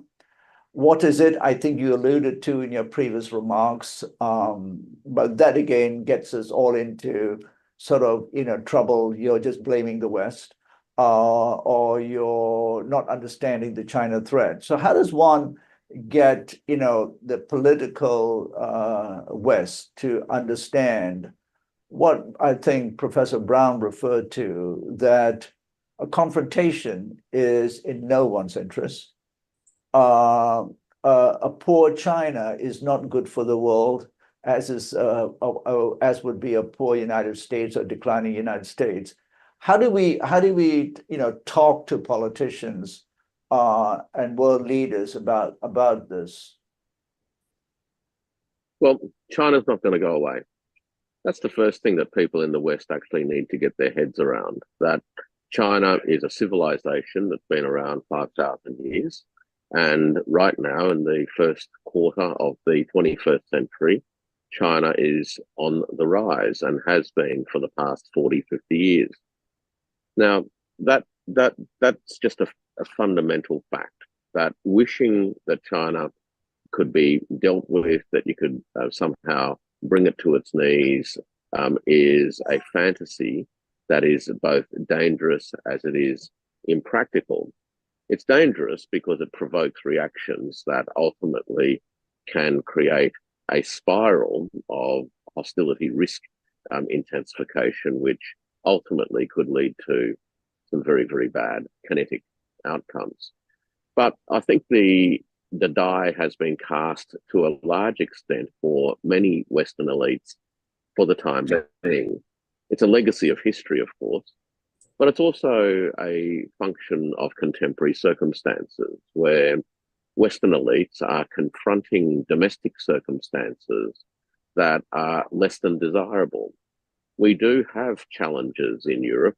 We have challenges in the United States in terms of income distribution, in terms of the quality of life of ordinary citizens, and in terms of the ability of their respective political economies to ultimately live up to the promises of the dreams that they propose to be able to deliver. So domestic politicians are confronted with domestic problems. In that context, it's actually very easy to blame the unknown other. That's the first point. I don't think that there's much to be done in the short term in relation to domestic politicians. Domestic politicians' attitudes change when crises force change. For instance, we're starting to see in the European context a significant public reaction against the political establishment. Now, 3-4 years ago, it would have been unheard of, but now we have the rise of both what would have been known as the far right, and to some extent, a renewed and re-energized left, in response to the failure of the political establishment to address the real problems of society and economy. I think lastly, what I would say is that we need to be able to speak directly to people through events such as this, where it's not just a question of tier one communications, so to speak, but where the communications and engagements are actually happening at real human levels, tier twos or track twos and track threes. The opportunities for people to visit each other's countries, I think, is potentially transformational, and we need to continue to press for easier channels of travel, whilst at the same time, I guess, trying to knock back the naysayers who are trying to create problems for people to travel, and at the very least, to open their own eyes and see what life is like in these other parts of the world. So very challenging times again. There's no quick fixes. I mean, these are embedded problems handed down by history that will take their own good time to work their way through the body politic. Thank you, Professor Powell, and thank you for reminding us that the people-to-people diplomacy, which this is an attempt at, is really the basis. And I, for one, have been extremely grateful to the Commissioner's Office of the Chinese Foreign Ministry in Hong Kong for enabling us to do this. We got 5 minutes left, so I'm going to ask you all to take 1 minute to respond to a very simple ask. What would you want everyone who's listening, and the thousands who will listen to this recording, literally the last one was, I think, viewed and listened to by over 30,000 people, things like those numbers. If you wanted people to take away one thing, what is it? What would that be? Can I start with you, Dr. Summers? Yeah, thanks. I think complexity So this is a complex country with many different ideas, many different people. It's a rich country with a long history, interacts with the world in multiple different ways. Try to get to grips with some of that complexity as best as possible, and perhaps that means challenging some of the things that we've heard or some of the things that we've assumed in the past. So your ask for people is to understand complexity, try and understand those things. Professor Zhang, what would you want people who are going to listen to this or listening right now to take away from this conversation? Thank you. It begins at home. Power politics is very remote for us. We should do ourselves at home, not for country, but for ourselves. Thank you. All right. Sort out the politics at home before you sort out the politics overseas, which sort of lends to what Professor Powell had said before about how domestic politics in powerful countries then create turbulence elsewhere. Professor Powell, last word to you. Try to think beyond dualism. The world isn't good and evil. It's complicated, as Tim said, and it is intertwined with each other. Our existence as individuals are intertwined with the existence of every other individual and with the world around us. And what we need to be doing is making it clear to the political establishment that warfare is actually not something that we want, and that we want political elite to find ways of coexisting, and hopefully beyond mere coexistence, but in a framework that can achieve the benefits that the collective humanity can actually achieve together when we throw our collective creative capacities together. Thank you, Professor Powell. Wise words. Don't oversimplify, don't make it just about dualism, and understand that we live in a complex, connected world. Gentlemen, I want to thank you so much. Our time's up. I could go on talking to you, but one thing I do know is that I learned a great deal. We have lots of questions, and I suspect that this particular session will be very popular on the internet. So thank you so much for taking your time, but most importantly, for providing us with insights. We're not just ideologically leaning to one side or the other, and providing us with really a bit of deep insights and respecting all sides of the debate and giving the audience food for thought. So thank you very, very much. And I will look forward to meeting you in person. Tim, I'm sure we would bump into each other somewhere in Wan Chai or Central or somewhere. Professor Zhang, I hope to meet you in Beijing, in Shanghai. And Professor Powell, if we don't meet in Hong Kong, I'll trek out to Australia and hope to meet you there too. So thank you once again, everyone, for being here. Thank you for the audience. I'm going to hand over to Rene because we have a stellar session coming up. Next, that'll dig deeper from an external perspective. We have an African view, an Indian view, a view from the South China Sea and the Philippines, and a view from Australia. So please hang on. Over to you, Rene. Thank you once again, gentlemen. Thank you. Bye-bye. Thank you, Tim, Zhang, Warwick, and Chandran. I hope I'm speaking for everyone that fascinating discussion brought much insights on the evolution and drivers of China's foreign policies and diplomacy. And we need to bear in mind that they are a continuous work in progress, as Warwick very eloquently put it, that they are drawing on a tripartite of influences from a rich history of Chinese statecraft, philosophical thinking, and their interpretation of practical modern experiences. And also, China is complex, and it is here to stay. In terms of interpretation, from the other side, how does the rest of the world interpret China's foreign policies and their activities and behavior in the international arena? How are other countries and regions impacted, and how are they responding? Also, what does this mean for key conflict zones, and is there potential for any resolution in sight? Coming up, we have an exciting lineup of panelists who will bring their broad international perspectives to explore the answers to these questions and more. While we have a quick 10-minute break to set up the next panel, please do stay logged into your Zoom session. During this break, we'll be sharing a slideshow from GIF's library of photos and interesting statistics.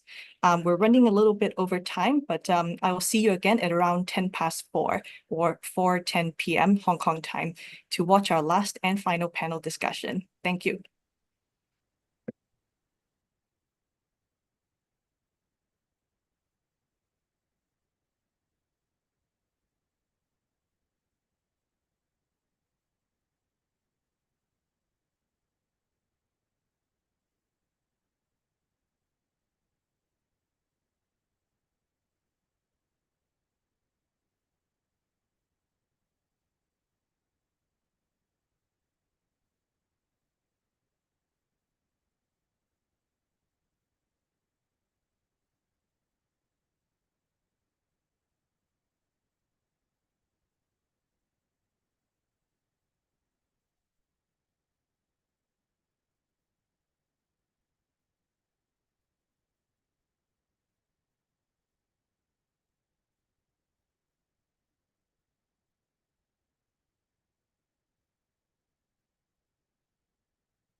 Welcome back, everyone, from the intermission. We'll now move on to our second panel to discuss international perspectives on China's foreign policy, the West and the global majority.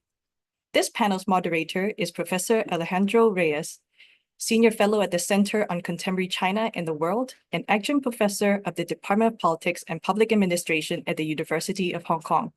He has extensive experience in consultancy, policy advisory, and journalism, and he is the author of many publications. He's currently dialed in from the US, and we're very grateful for his time and dedication in moderating for us, despite the big time zone difference. Al will be joined by esteemed panelists Professor Philani Mthembu, Professor Daojiong Zha, Mr. Colin Heseltine, Professor Raja Mohan, and last but not least, Professor Malindog-Uy. If you have any questions for our moderator and panelists, please enter them in the Q&A box below. Al, I'll now hand over the time to you. Please wait for a moment as we welcome the panel to the screen.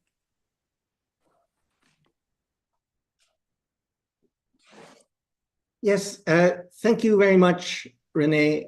I much appreciate the invitation from the Global Institute for Tomorrow, from Chandran and his colleagues to participate in this conference. So indeed, welcome back to the conference on China's foreign policy agenda, building a community with a shared future for mankind, produced by the Global Institute for Tomorrow. It's my pleasure to introduce and moderate the second panel on international perspectives on China's foreign policy, the West and the global majority. We heard earlier from Professor Kerry Brown about how China is now facing unprecedented new challenges and demands on its diplomacy and global role, as it and the rest of the world experience complex changes and economic turbulence, both natural and human-made. I should know, a major question is what sort of power China is. And indeed, Kerry talked about the question about whether China is a revisionist or status quo power, or perhaps a bit of both, something unique. The rivalry with the US, the incumbent hegemon, if you will, but seemingly in transition to a less dominant, or maybe one could say less domineering role in global affairs. We are in transition to some new world, some new equilibrium of balance with emerging regional or sectoral powers, new coalitions, groups of countries seeking a stronger voice in world affairs, and most importantly, wanting to assert agency, when it would seem they often have to choose sides, or perhaps I should say they have to make choices that would hinge to one side or the other in some matters, or to one side or the other on other issues. This multipolar, multilateral, multi-civilizational, to borrow Kishore Mahbubani's framework, this requires a deft, nuanced, yet bold and strategic diplomacy to keep the peace in a complicated environment where adversaries compete and cooperate at the same time, where a player on the field might actually have to wear different team jerseys depending on the game and the teams on the field. Trying to get a grasp of China's foreign policy is, as we learned from the previous session, is really not an easy task, especially from the outside. There is, of course, in part, the opacity of the system, to some extent, its leadership, but this is also because there are indeed, as was discussed in the previous session, different voices that one can listen to or read, mainland voices of different value, of different volume, of different tone, of different import. In recent years, as again was mentioned in the previous session, the wolf warrior diplomats have gotten oversized attention given the sharpness of their words or the toughness of their positions articulated. Those voices seem to have moderated of late. Of course, there are other interlocutors, including exchanges along different tracks, track 1, track 2, 2.5, and even, I might cite, an unusual interaction such as the China-Vatican channel, a unique dialogue as the Holy See doesn't have official diplomatic relations with Beijing and maintains official diplomatic recognition of the government in Taipei. And yet we see, and we have seen in recent months, in recent years, the China and the Vatican in dialogue about important issues of mutual concern. So we who look at China's geopolitics often ask, what does China want? And that is a question that continues to be asked. But I like to put it in a slightly different way, especially with China's economic conditions so challenging now. Perhaps the more appropriate question would be, what does China need? This implies that we on the outside should understand better the domestic political and economic dynamics at play in China, because as in all countries, domestic politics does inform foreign policy, is a driver of foreign policy. What are the domestic priorities of China's leaders? Indeed, I would say that one has to understand the party's desire for stability and growth, sustainable growth, and these are important goals. There is the deep abiding need for food and energy security. And often, if you look at it from that perspective, you might get a better understanding of what the foreign policy objectives of China might be. Now, contrast this with the sense in the West, in the United States in particular, that what China wants is simply to depose the US, to replace the US as the global hegemon, that China wants to remake the global system in its own value-neutral image. Now, there may be an argument and good arguments for that side of the story, but again, we need to look at it in a balanced, nuanced way to understand not just what China's ambitions are, what China wants, but we also have to very much understand what China needs. And so it is in other countries, their approaches to China are not just a matter of responding to China, but are driven too by each country's own domestic dynamics and the calculus of their leaders, or the various interests that shape foreign policy.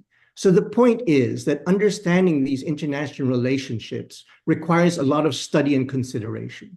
So in this session, our objective is to understand some of the different international perspectives on China's foreign policy from countries and regions that are currently and immediately engaged with China on some difficult and challenging issues and tasks. A key measure of a country's foreign policy is how it is received in the other country.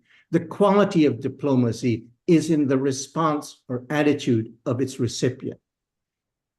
I'll introduce each of our speakers briefly. You can look up their bios, and then we'll dive right into the discussion. So with me, and very pleased to have Dr. Philani Mthembu, who is Executive Director at the Institute for Global Dialogue in South Africa, Professor Daojiong, who is Professor in the School of International Studies and the International Institute of South-South Cooperation and Development at Peking University, Mr. Colin Heseltine, Senior Advisor for Asia Link at Melbourne University, and Professor C. Raja Mohan, who is Visiting Research Professor and former Director of the Institute of South Asian Studies at NUS in Singapore. And finally, Professor Anna Malindog-Uy, who was previously Deputy Secretary General of the Association for Philippines-China Understanding. I would like to turn to you first, Anna. the China-Philippines relationship is a complex one, and certainly one that has attracted a great deal of attention in recent months and even recent days or longer. The South China Sea dominates. There's been clashes in the disputed waters between elements from both countries, injuries on both sides. It's complicated, of course, by the U.S. Mutual Defense Alliance with the Philippines, and of course, the Philippine domestic political dynamics, an administration change that led to changes in China approach. Then there is the arbitral ruling from 2016 in Manila's favor over the China's claims in the South China Sea. And of course, this contrasts with China's relationship with Vietnam, where the relationship is a lot calmer.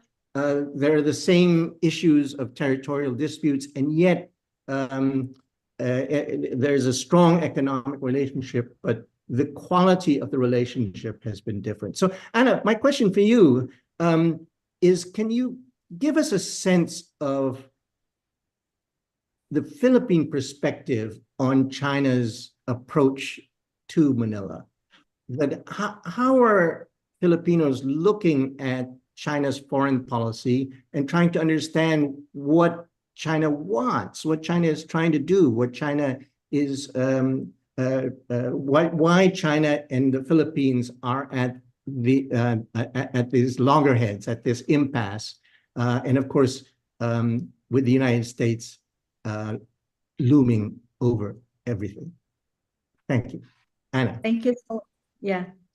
Thank you so much, Professor Reyes, for that very gracious introduction. And yes, that your question is timely and I think very relevant to what is happening now, and to, if you would say, what is the state of Philippine-China relations at this time, given this very challenging diplomatic and political relations, especially when you talk about the South China Sea dispute.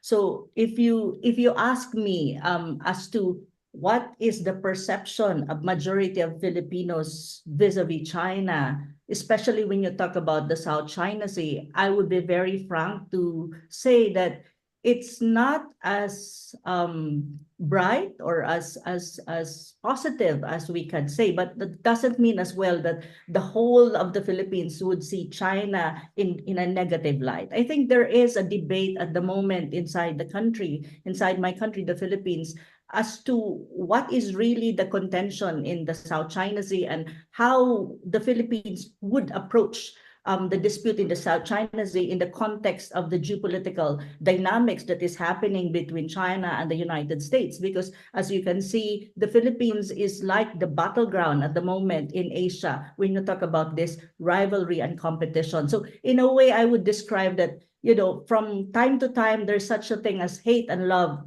kind of relationship between the two countries.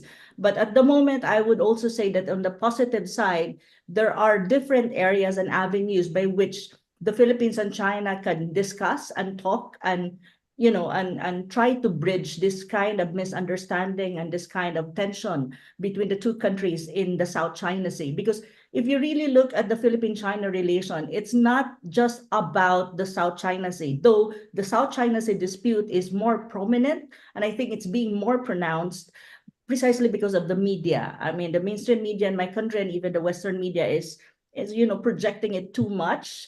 But if you really look at the whole diplomatic relation between the two countries, there's so many aspects to it. You have the economic relations, you have the people-to-people relations, you have political relation between the two countries. But I think the most important is the economic relation, the people-to-people relation of the two countries, which is now being downgraded just because you have this dispute in the South China Sea. If you look at the overall bilateral relations, it's a small part of the diplomatic relation. But you know, I mean, the challenge right now is how to explain the South China Sea issue to the Filipinos, that they would understand that, you know, this is a complex situation, this is a complex issue. There's no one-fit-all solution to the problem. And I think the best course forward for the two countries to manage the conflict and emphasize more the positive side of the relationship is negotiation and diplomatic talks.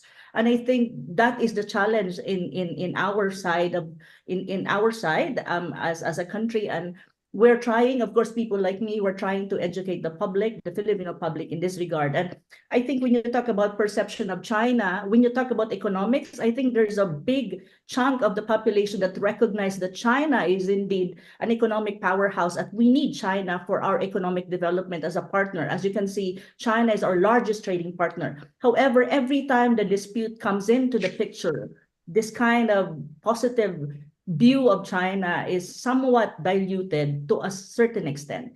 But of course, this kind of dynamics is changing. It really depends on also the actions of China towards the Philippines, which I understand very much. But it's also how the media is projecting the whole dynamics in the South China Sea between the two countries. But again, people like myself were trying to educate the public and saying that the South China Sea dispute is not just the dispute between China and the Philippines. It's so complex, and there are other players in the region as to right. this. Indeed. Can I take you up on that? And yeah, sure. Can you talk a bit about the ASEAN perspective on this? Because in some ways, ASEAN has always emphasized that it sees itself as the fulcrum of the region. The concept of ASEAN centrality, that ASEAN's role in the region, its centrality in the region, has been a key to maintaining the prosperity and the peace and stability of the Indo-Pacific, the Asia-Pacific. But it's clear, it does seem, at least to many in the region, that China has different approaches to different members of ASEAN. And I illustrated, the qualitative difference between conditions now between the Philippines and Vietnam.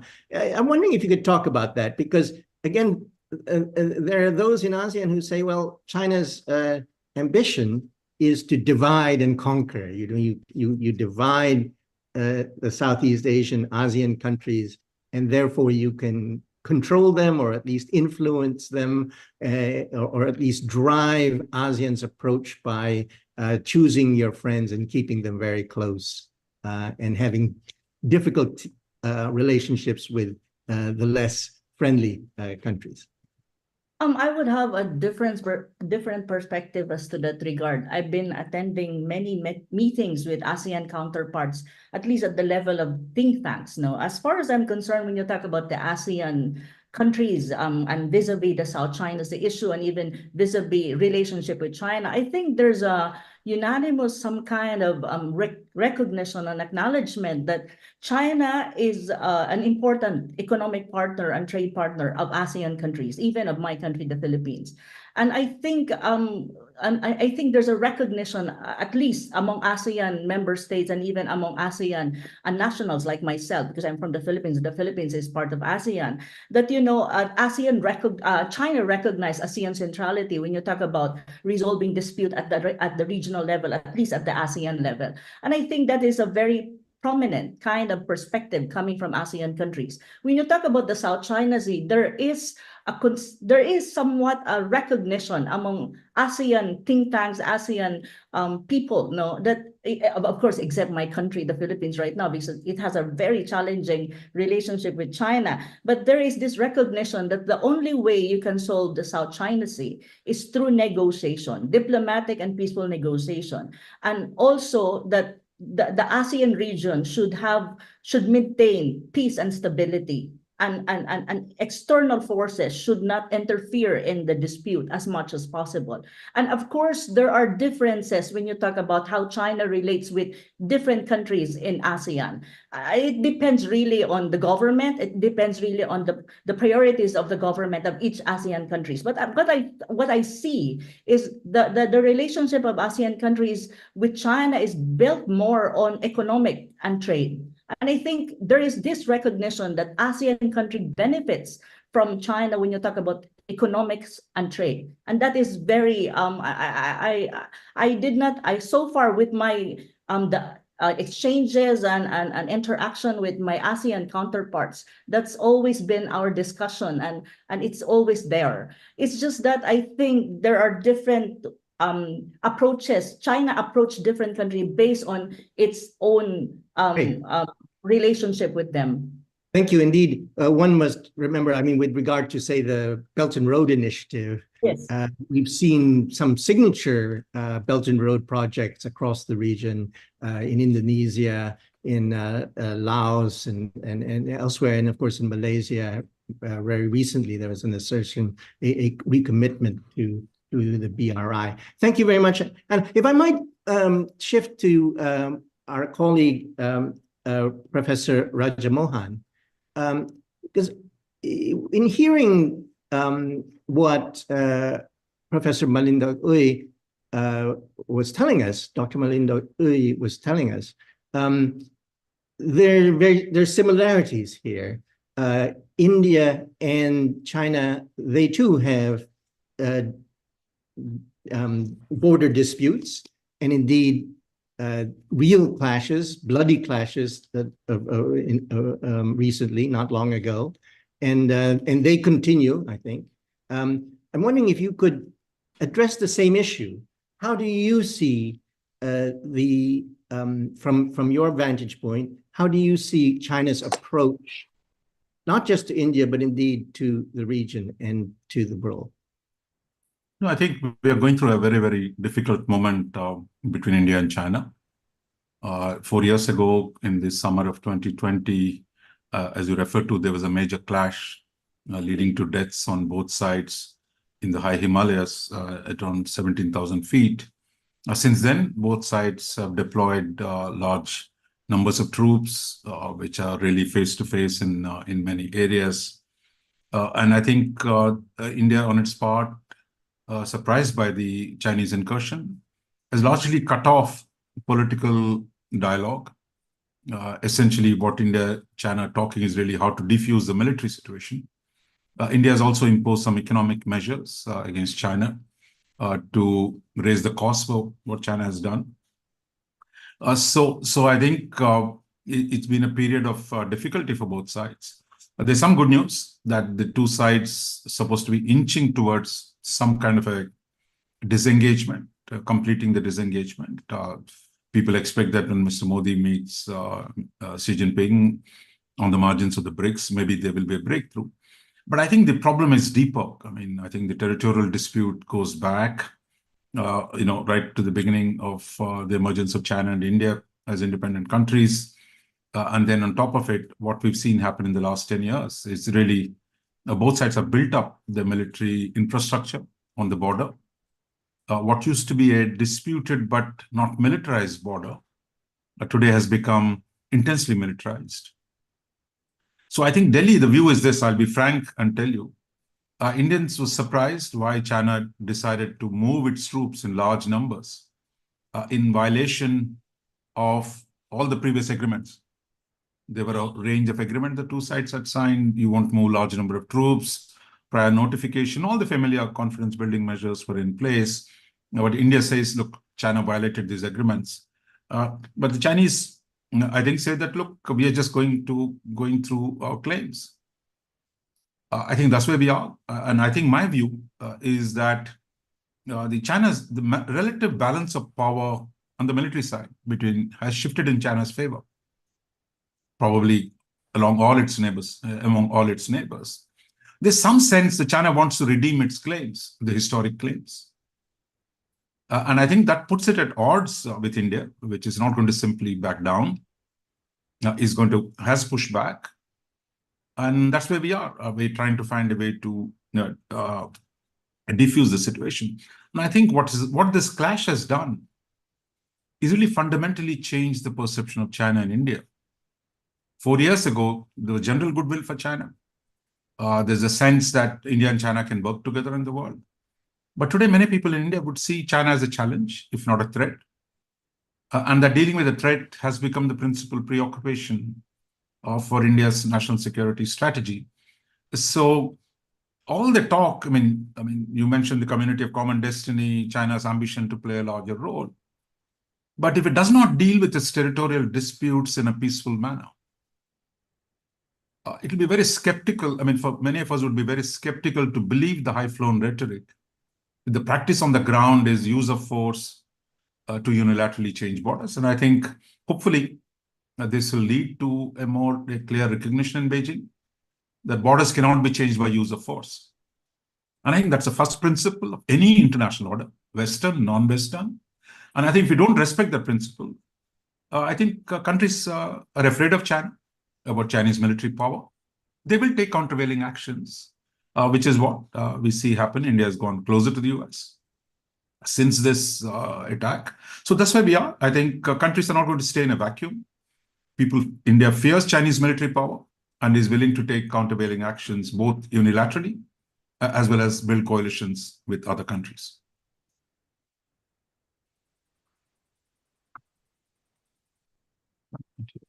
We unmuted. There we go. In terms of, I note, I appreciate your perspective. In terms of what we heard from our colleague from the Philippines, indeed, I would note that India now is supplying the Philippines with missiles. So there is almost an open statement here in terms of India's interest in the Indo-Pacific and indeed in the South China Sea situation, which is aligned with exactly the concerns that you posed. I'm wondering if you could comment then, is India's relationship with China, as Anna had spoken about the Philippines, that it's not just about the strategic issues and you've essentially said the bottom line is the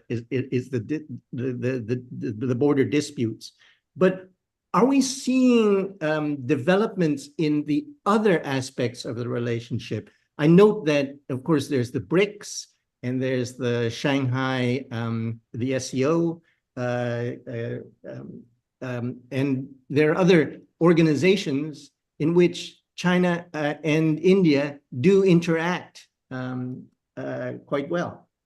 Yeah, I mean, I would say, look, India's supply of missiles to Philippines is really a drop in the ocean compared to what China has supplied to India's neighbors. China has had long-standing military cooperation with Pakistan. It supplied its missiles. It has, supplied submarines and ships to all of India's neighbors. So Chinese military assistance is much bigger. I mean, India doesn't have the same industrial production of arms, so that it's not trying to match China. Of course, there's no question.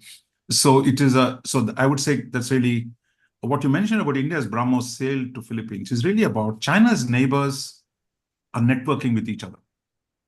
It's India, Japan, Australia, Philippines. So what you see is those who are threatened and are afraid of Chinese military power are on the one hand getting closer to the US, and on the other hand, also working with each other so that you create an Asian component of the deterrence. We'll see how long that goes.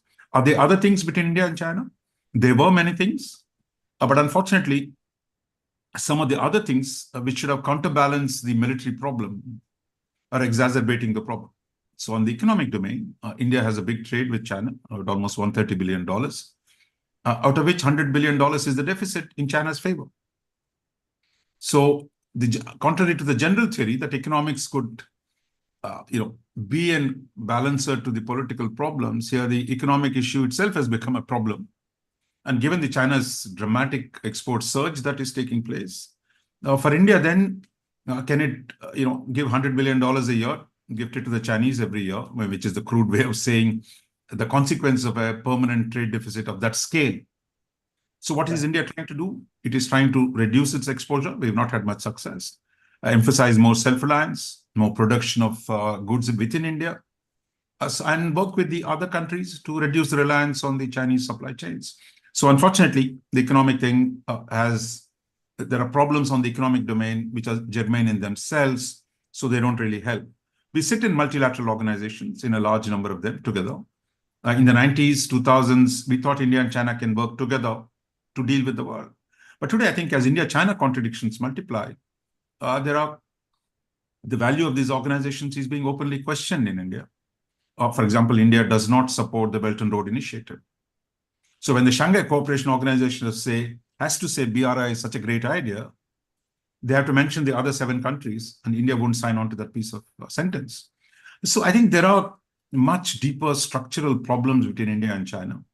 Hopefully, this crisis is a wake-up call for India and China as large Asian neighbors to sit down and say, guys, we have to really find new solutions to this. Hopefully, we'll get there someday, but right now, it's crisis on multiple domains. Thank you very much, Professor Raja Mohan. If I might turn to Colin Heseltine in Australia. Colin, again, it's really the same question. If you can talk to us about the Australian relationship, the Australian perspective on China's foreign policy. And Australia is a very interesting case because in recent years, you've gone from having a deep freeze in the relationship to something rather warmer. And speaking as a Canadian who was working in the past in the Foreign Ministry of Canada, there's a bit of Canberra envy in some regards in terms of the ability of the newish government or the current government of in Australia to at least engage more with China than the previous government that really created, it was hobbled, the relationship was hobbled by friction over the issue of COVID. So Colin, please. Thank you, Alejandro. And it's interesting that this session has begun with the Philippines, India, and Australia, countries with quite different interests and setups, but perhaps in relation to China, there are some common threads. Let me begin with the observation that Australia's perception of an approach to China is to a large extent shaped by its security relationship with the United States. And China presents Australian foreign and national security policy with a big challenge. It's our largest trading partner, has been for many years, but Australia's major security alliance partner is the United States, which regards China as its key strategic competitor and seeks to constrain and contain it. And there's also the tricky challenge for Australia of reconciling this greater China-focused strategic policy with Australia's wish to work closely with Southeast Asian countries, which for the most part don't share the same threat perception of China and want to keep big power rivalry and potential conflict out of the region, and many of whom are wary about policies that seek to constrain China. Only a decade or so ago, political leaders in Australia were proclaiming that we didn't have to choose between the two countries.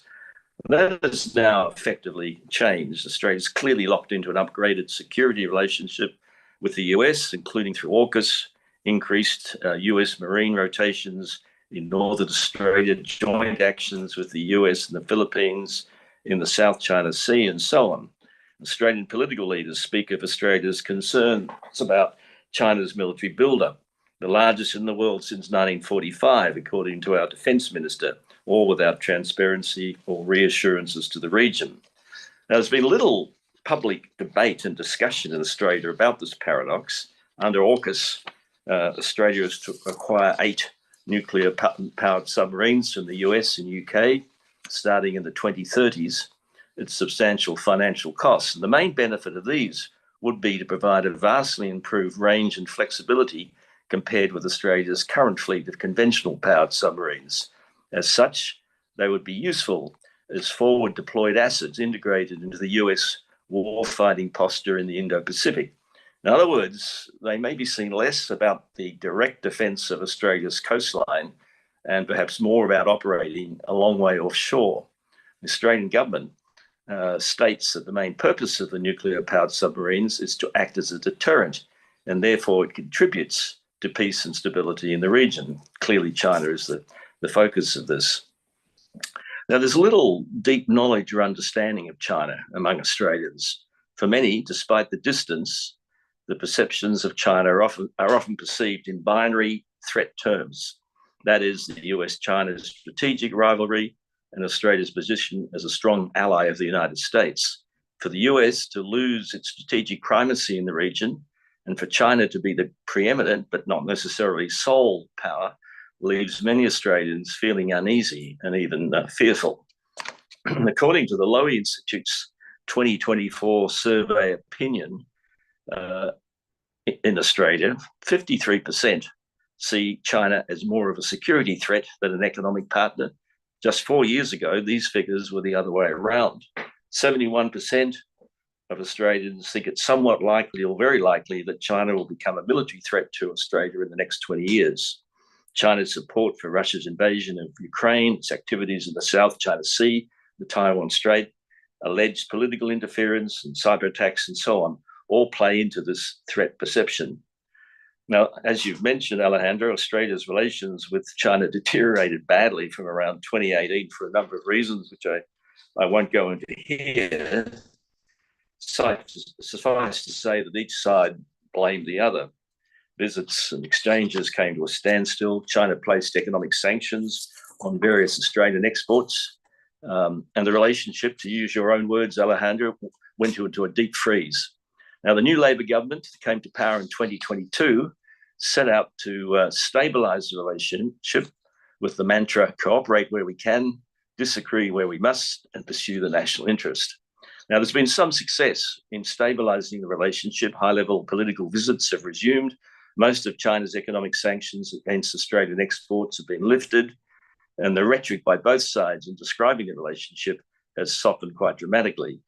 But the fundamental structural challenge that I mentioned at the outset, namely a substantially upgraded security relationship with the United States that is locked into blunting China's influence in the region, remains.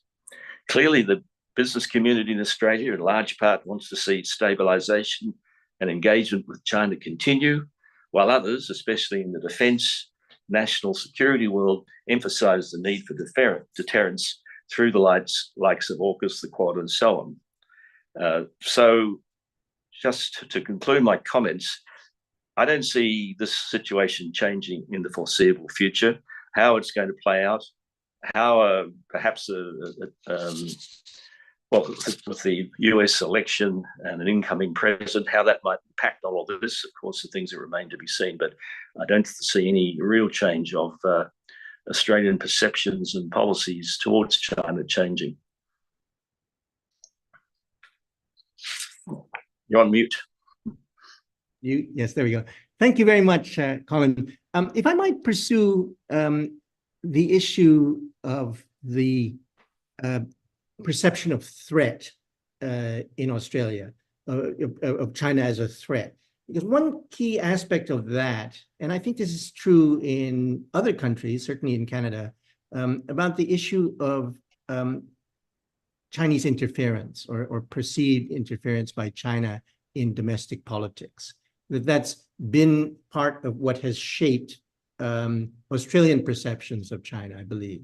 I'm wondering if you could talk a bit about that issue, because it remains a controversial question, particularly what is the evidence, what is the reality, how does, if there is interference, how is it really manifested?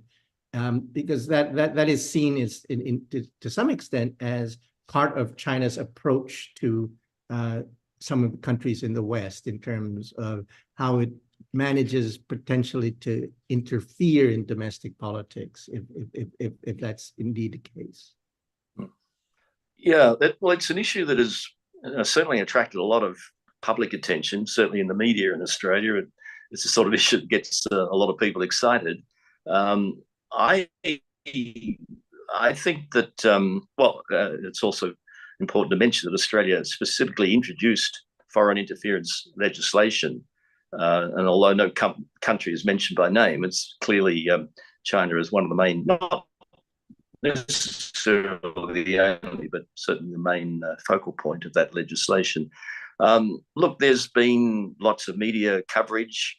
My own impression is that most of the activities from the Chinese side have been mostly more directed at Chinese in Australia, Chinese students in particular. And I think that is a particular concern for China to make sure that Chinese students in Australia don't perhaps get too influenced by Australian ways of thinking about the world. So that's been a large part of it. There have been cases where Australian politicians have allegedly been got at by people working on behalf of Chinese organisations, United Front organisations. To be quite frank, they've been pretty inconsequential. And I don't really think they've amounted to all that much. And I think a lot of Australians like myself I think are confident enough that our democracy is probably, and our institutions are strong enough to withstand any sort of attempts there might be to, to influence government officials or politicians at all levels of government. It's an issue, but I don't think it's as serious an issue as a lot of people might think it is. Thank you. A lot of people would disagree with me. No, indeed, in Canada, I know it's exactly the debate is raging, and it more than likely be an issue in the next Canadian election due next year. If I might turn to Professor Mthembu. Professor Mthembu, if I could ask you essentially the same question, your perception of the relationship between Africa and China, the relationships, because often we think of there's just one view out of Africa, but indeed there isn't. And I think that's an important aspect of it, that the African experience with China in terms of China's foreign policy towards Africa is quite varied. I mean, the experiences are very varied. And so please give us your sense of where we're at, especially in the context of the very recent meeting that was referred to in the last session of the Forum on China-Africa Cooperation, FOCAC, that recently occurred in Beijing. Thank you, colleagues. I hope I'm audible. I think obviously with the most recent Forum on China-Africa Cooperation, I think it's quite important to note that in terms of the relationship, what we've seen obviously in 2000 when the FOCAC was initiated, we must remember that preceding that, I think there was only the TCAD from the Japanese side. And then FOCAC was obviously founded in 2000, but other type of partnerships, sort of Africa partnerships, were then founded also in the same year. A partnership such as the African Growth and Opportunity Act from the US, the EU-Africa summits were also initiated during that time. And I think if you compare the various Africa summits, now you've got your Turkey Africa, you've got South Korea Africa summit, you've got Indonesia Africa summit. So you've got a mushroom of Africa summits essentially since the year 2000. But if you compare all of the others, I mean, even India has an India-Africa Forum Summit. I think it's the Forum on China-Africa Cooperation that has been most consistent, both in terms of structure, in terms of commitments, in terms of representation, African countries actively participating in these summits, but also in terms of how the relationship has grown from a state-to-state type of relationship to a bigger incorporation of other actors, non-state actors. So you have your China-Africa think tanks forum, for instance, and they are regularly meeting. So in these years, we've also seen a massive growth of people-to-people relations, whether it's at the education space, higher education, You're seeing a lot more African students studying in China. In fact, even more than going to their traditional destinations in your sort of Anglo-Saxon speaking countries. And so you've definitely had a deepening of that relationship in the last 24 years. And I think, you know, sitting where we are in South Africa, this previous forum was quite important for a country like South Africa, partly because if you look also at the way in which China looks at a relationship with South Africa, it sees certainly South Africa as a very strategic partner within the African continent. You just have to look at the previous 3 ambassadors deployed to South Africa, very senior. The most recent one is Ambassador Wu Peng, who was the Director General of the Department of African Affairs in China's foreign ministry. And that communicates a message to South African counterparts, especially at a state level, but also beyond the state.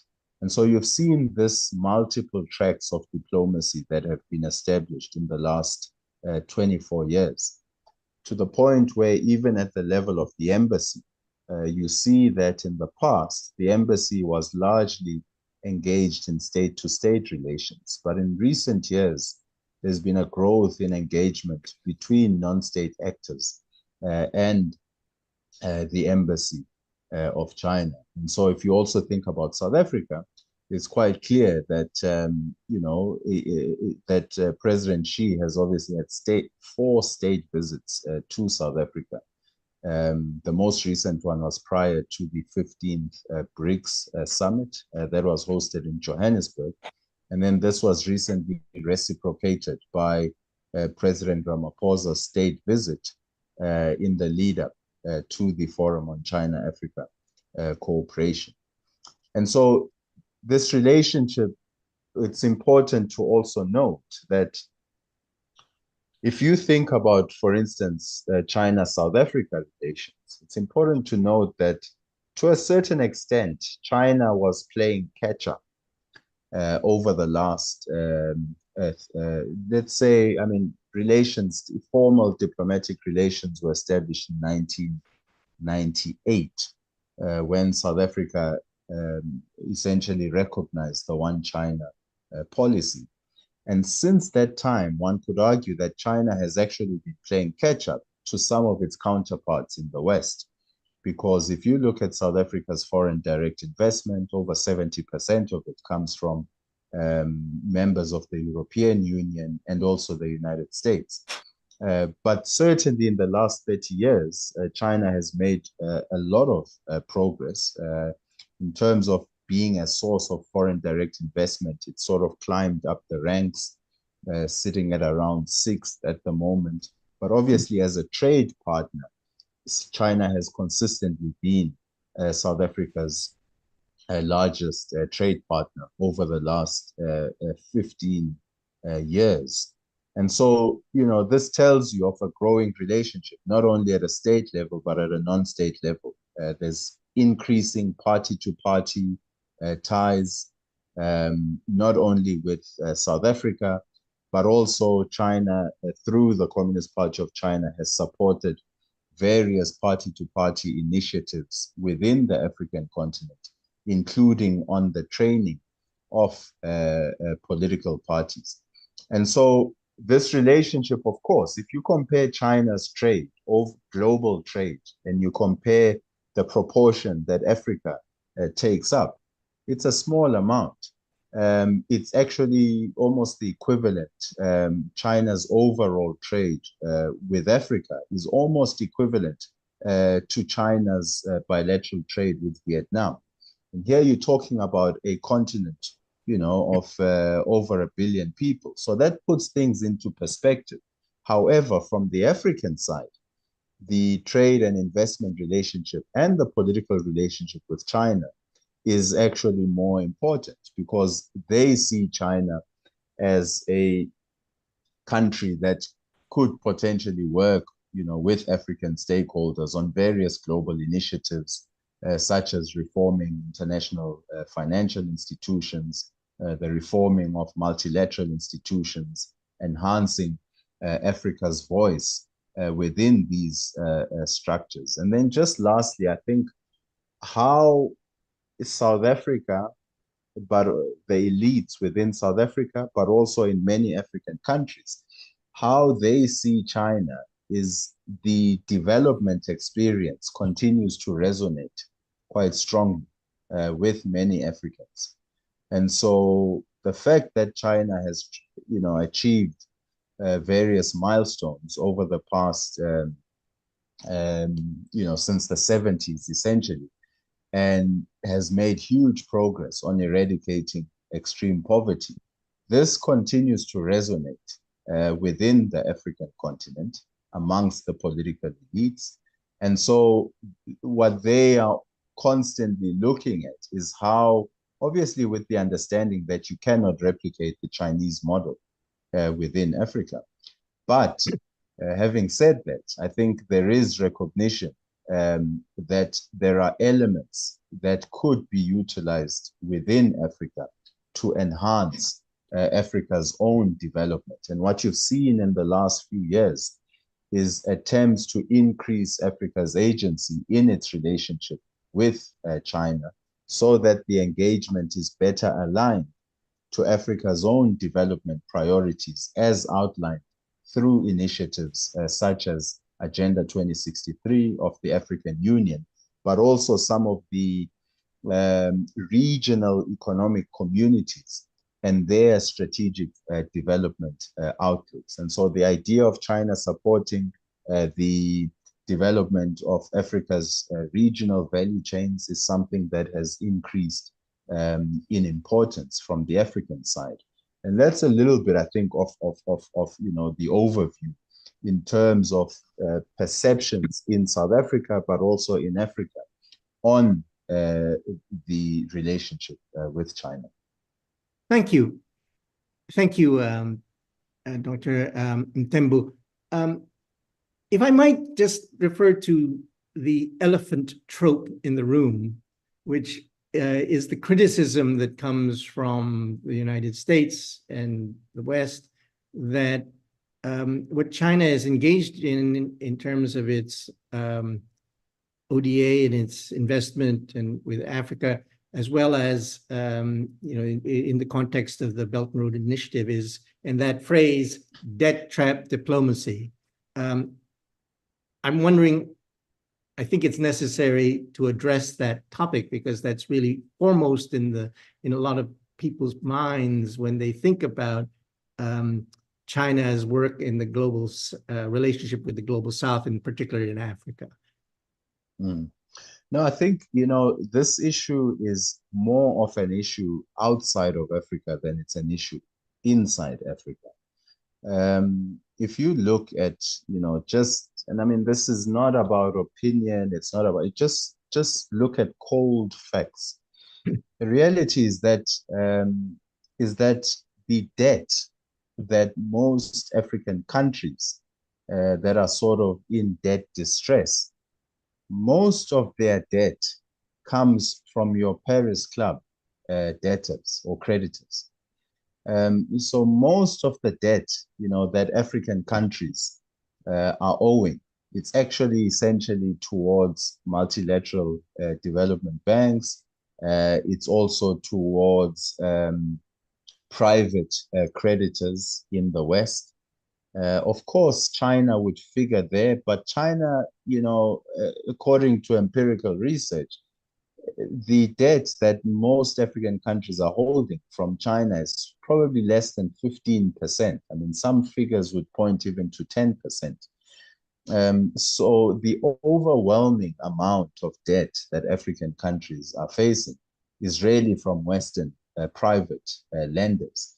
And so this issue is more of an issue outside of Africa than it is within Africa. And another point is that actually, you have arguments within Africa that in fact, the continent needs to have access to more development finance on concessional loans. And if you look at the role that China has played, especially since the year 2000, when it comes to development finance, it has also had an impact outside of China. And so you see now Western development finance institutions actually adapting to the type of lending that China has had. Because what China has been doing is essentially blending concessional finance with your zero interest loans, low interest loans, and also with commercial lending in efforts to essentially address the cost of finance. So there was, prior to China becoming a major factor in terms of development finance within Africa, there was a constant critique within Africa on the type of lending that African countries are receiving from Western countries. They were saying that this lending is costly. They were saying it has too many strings attached. It erodes the policy space of African countries. And it came with certain adjustments, like structural adjustment policies, which actually over time worked against African countries asserting themselves.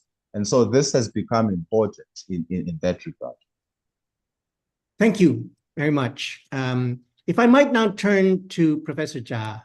Professor Zha, you've heard a whole range of perspectives on China's foreign policy towards the different countries and regions that we've covered.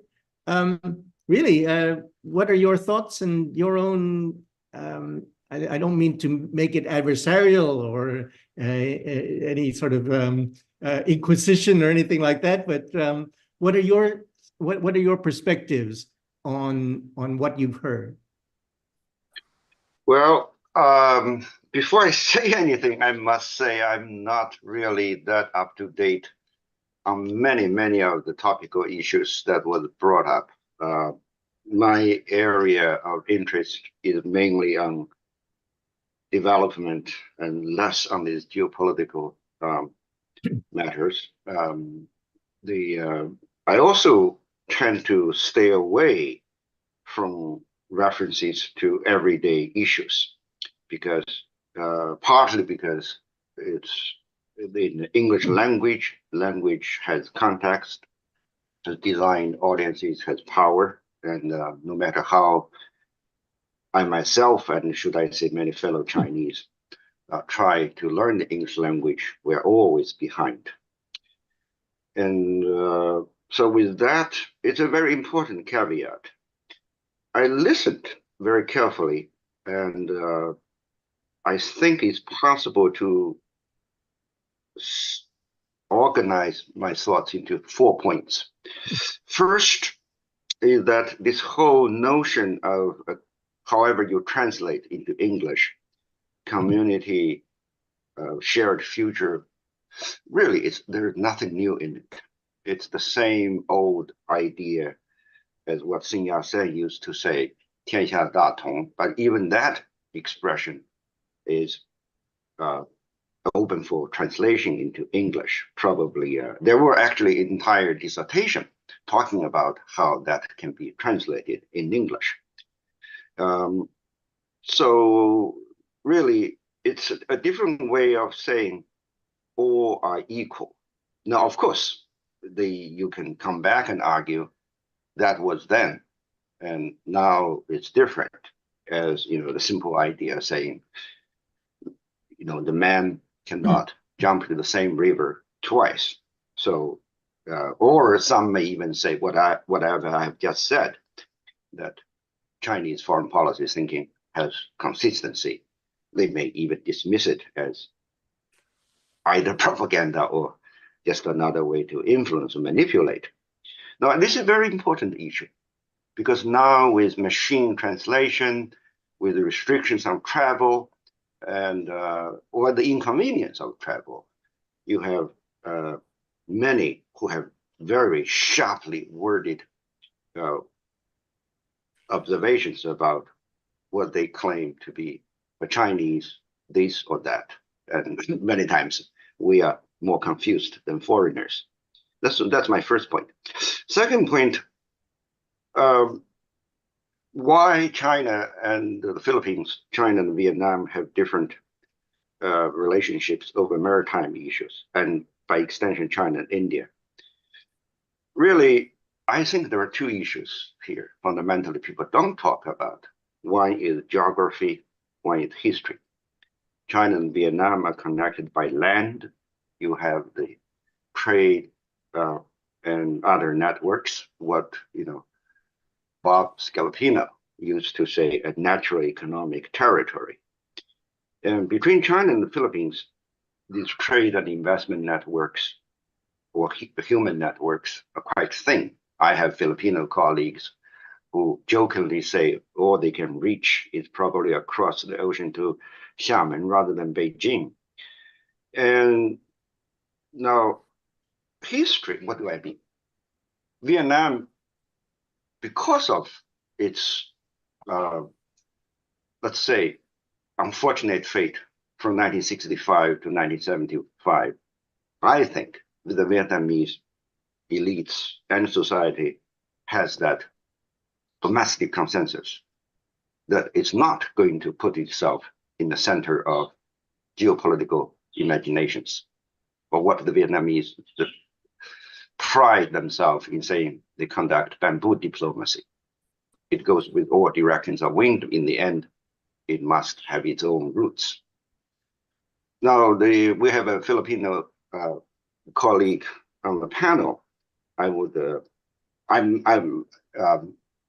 may be completely wrong, but it does seem to me the one-term presidency in the Philippines arrangement oftentimes leads to some swings. But then, even that, how do we move the conversation forward? I made some remarks when I was in Manila, late June. We talked about the same topic. It was on stage. One is that there has to be some basic agreement about what do we really mean by regional order? When does it start? In other words, translating to the maritime issues, the claims, counterclaims, or the presence or actions, and then different. Should it be the end of World War II? Now, the end of World War II in Asia was a prolonged process, or was it, the quote unquote surrender of Japan? To whom? Of course, this gets very complicated.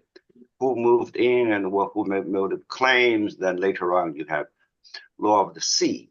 But people tend to forget that chronology. That's, I would say, one. But then, and secondly, the order today. Now, as Anna said, that, wait a minute, are these specks of, they're not islands, they're these rocks or submerged features, the most essential to either China or the Philippines. Why are we here, right? And what do we really mean by order? And an important element here, it's not so much in an abstract sense, China or the US or China, Philippines, it's the US. In some ways, I'm going to say this very loudly. I think here in China, rather than saying, well, this portrays it bad, this results in sanctions, the results in distancing, many here in China probably believe, oh my goodness, these actions or the including the actions with landfills were present. There were actions that need to be taken. Were too late, too little. Why? It goes back to those think tank studies in the early 2000s of the US proposing that the United States would offer to include Diaoyu or the Japanese Senkaku into Article 5 of Japan-US Defense Treaty. Now, by extension, the US and the Philippines had a similar arrangement. And one of those features that the Philippines took effective control the same week when the US announced the switch of diplomatic relations from Taipei to Beijing, had an airstrip that was built by the Imperial Japanese Army. So here in China, the imagination, you can call it imagination, or the logical reasoning was that, oh, okay, the next would be the Philippines. We can't wait. We should, I mean, talk is talk, act is act. So, now certainly today, of course, you have many in the US who are arguing the same. US should make it explicit that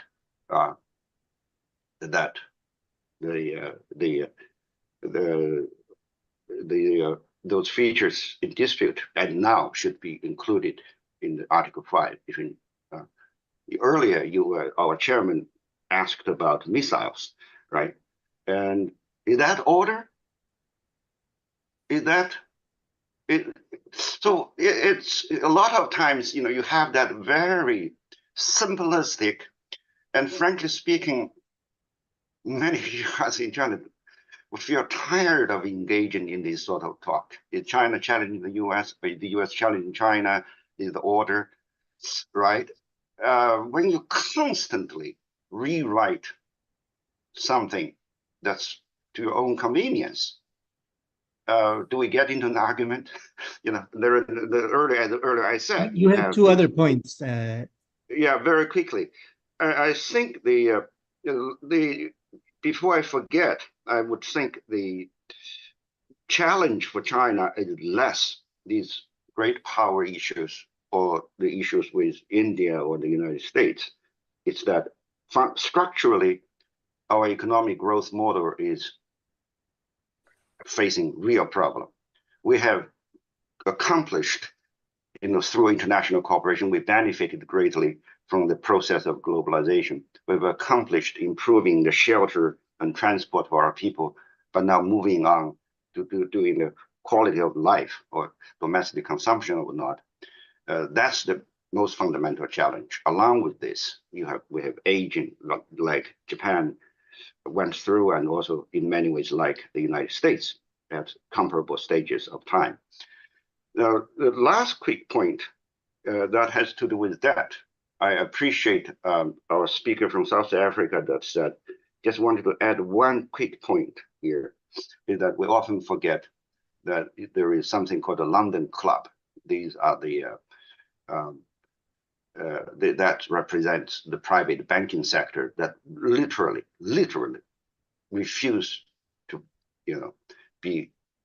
have any mercy on the borrowers, and which, we have these sort of seminars. It's not really a good idea just to say, well, let's not mention something, let's mention the easier ones, something that maybe turn out to be quote unquote controversial. Let's just mention the easier ones. So that's China, that's the US, simplify it to that way. Sorry.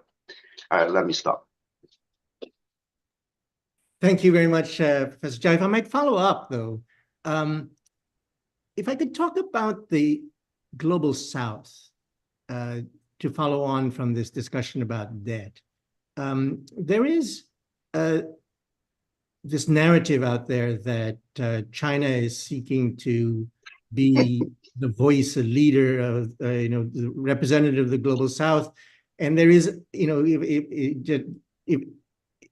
part of the narrative too is that it's in competition with the United States in terms of hearts and minds in the Global South. It's in competition with India in terms of trying to represent or be the voice for the Global South. I'm wondering what your perspective then is on this idea of part of China's approach is it wants to, and this touches on issues that Dr. Mthembu talked about in terms of the Chinese model being seen as adaptable in some respects in Africa. But what are your thoughts in terms of China and the global South? I'll be very brief. 3 quick points. Number one, the global South is the rhetorical, or you can say political construct that's revived due to the Russia-Ukraine conflict. It was never a Chinese framing. And actually it's translated into Chinese and we put quotation marks. We don't know what it means. We haven't settled on what the Chinese version of the global South is. This is not just some writing, it's real. And secondly, I myself have been doing quite a bit on that topic. I think the talk about global South, or that being an arena for China, US, or great power competition, is condescending. It ignores the fact that so many countries so grouped into that global South, those societies have agency, and deservingly so, rightfully so. Third, the idea of model, Chinese model or another country's model, or whatever model, again makes a mistake of denying that you have agency, you have creativity, you have innovation in many countries. Countries learn. Like a human person, nobody is going to apply a model which indicates you just copy. I don't talk about Beijing model or China model at all in any of the courses I teach. I think, again, it's any Chinese person who celebrates that is not being factual. We don't, we ourselves don't copy anyone's model. How can we expect anyone to, quote unquote, apply a Chinese model? Let me stop here. Thank you. If I might just quickly, before we're getting close to time, if I might come back to you, Professor Malindog-Uy. The United States is the factor to a large extent in I guess the dynamics related to the territorial disputes, but to many other things. I mean, the United States has a long history with the Philippines, and there are certainly significant affinities between the Philippines and the United States. I'm wondering, from your perspective, one of the narratives is, well, the United States is not from the region. China is from the region. So that's the qualitative difference that in some ways Filipinos should understand. Is that something that you feel is impossible or difficult for Filipinos to appreciate because of the long history of Philippine-US relations? That's a very hard question, but a tricky question that you asked me. But I would give you my perspective as a Filipino. As you can see, the Philippines has a long history, between the Philippines and the United States, precisely because we were colonized by the United States for so long. We have a long colonization by the Spaniards and then followed by the United States. And even after the United States granted us what you call independence, they still have somewhat a semi-colonial treatment with the Philippines, given the military treaties that we have and the Mutual Defense Treaty that was mentioned by Professor Cha earlier.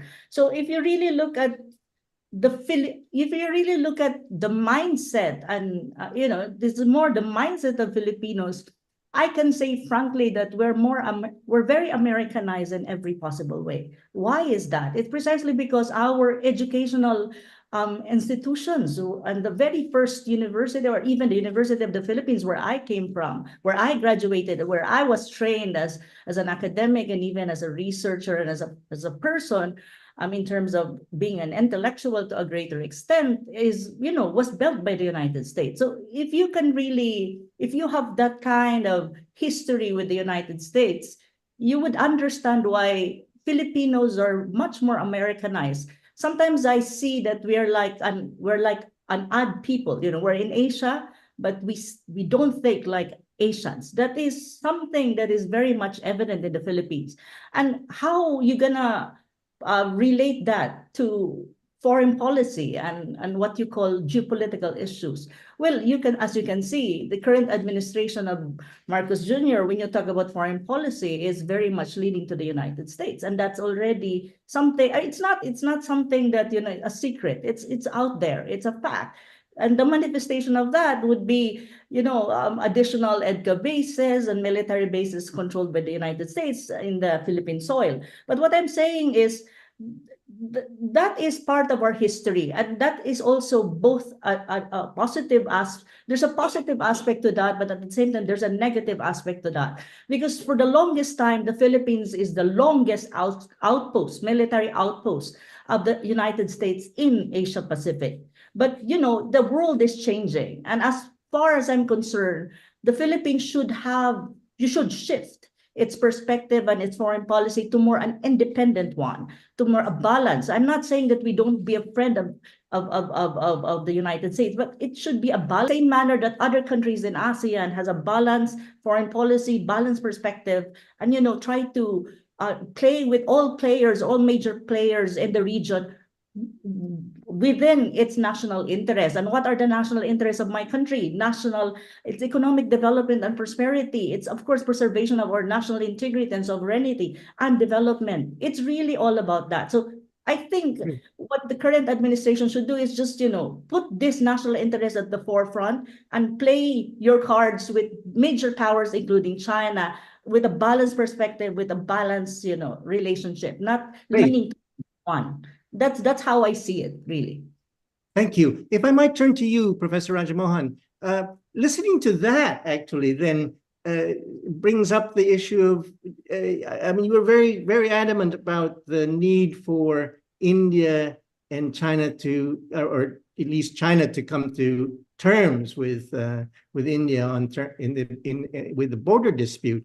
And the border dispute, the clashes have shifted perceptions in India.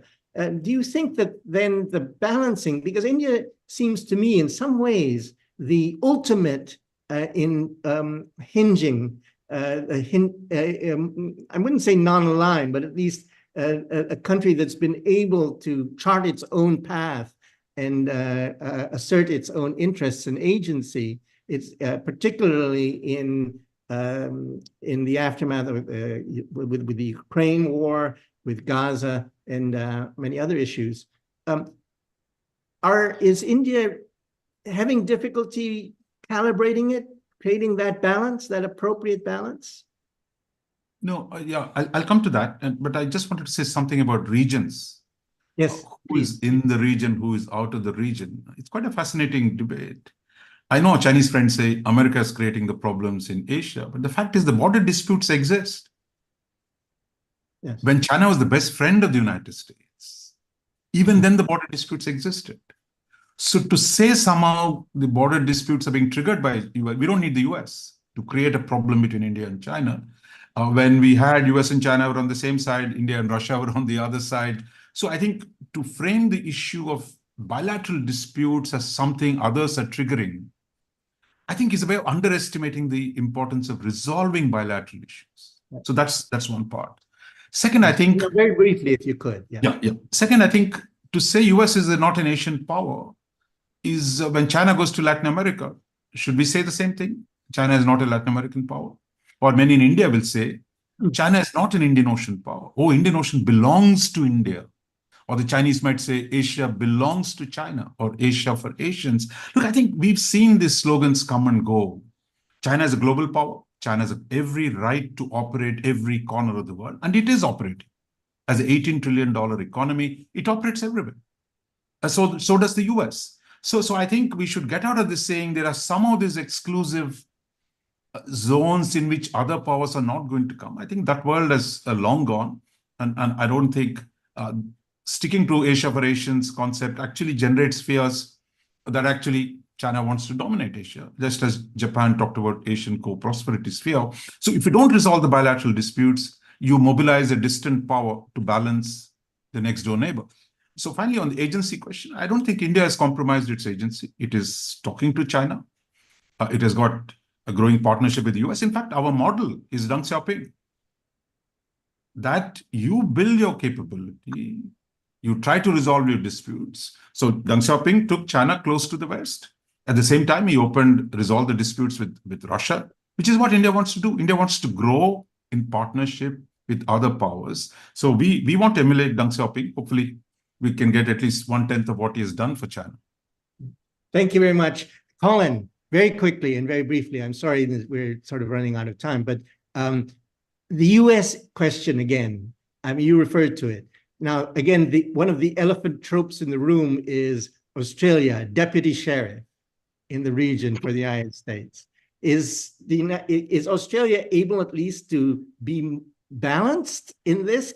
Is it going the right way? Is it balancing right? Or does it have to do something more down the road, given that China will only become a much bigger phenomenon, economic and probably geopolitical phenomenon in the world going forward? That's a very good question, Alejandro, and I think it's one that Australia has not yet really been able to resolve or to kind of work out a strong position on. I mentioned in my initial comments that on the one hand, we have an important security with the United States. China's our most important economic trading partner. But, and that really does cause a very inconvenient truth for Australia. That's one part of the US. The other part is that Australia is, and our Foreign Minister, Penny Wong, has been very strong on this, trying to work with Southeast Asian countries to try and come up with this sort of approach that no one country is a hegemon, no one country is going to dominate the region. Disputes are resolved, through diplomacy and rational discussion, not on the basis of size and power. Now, we're trying to sort of reconcile working closely with our Southeast Asian neighbours, and on the one hand, a security alliance with the US. It is, let's face it, is trying to constrain and contain China. That's not something that the Southeast Asians want to see. They want to see big power rivalry kept well and truly out of the region. And I'm not sure how we're going to resolve that sort of contradiction in our foreign policy. It's a very real one, and I think that among Southeast Asian countries, there's a diversity of views there. I think some of them are probably quite happy to see the United States provide the balancing influence in the region. Others are much more wary about it, and I think AUKUS and things like that sort of plays into this this concern. Thank you very much. If I might turn very quickly, I just tell the organizers that I'm just going to go to Dr. Mthembu and then Dr. Zha for these closing remarks. Dr. Mthembu, can you respond in some ways to what Professor Zha said in response to you? In terms of the relationship with Africa and the China model, just as a way to close, and if you had any closing remarks yourself. Perfect. So I don't think elites in South Africa and in other parts of Africa think that China's development path can be replicated directly. But if there is something to be learned, it is the fact that China chose its own path. It drew on its own culture, its own history, its own understanding of its own society, and took the best that it could take from other parts of the world.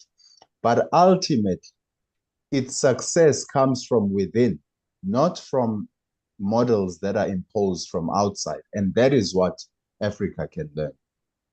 Fantastic. Now, Professor Zha, I'm going to give you the last word in terms of your final reaction, any key point that you'd like to make in our closing moments. Probably two quick points.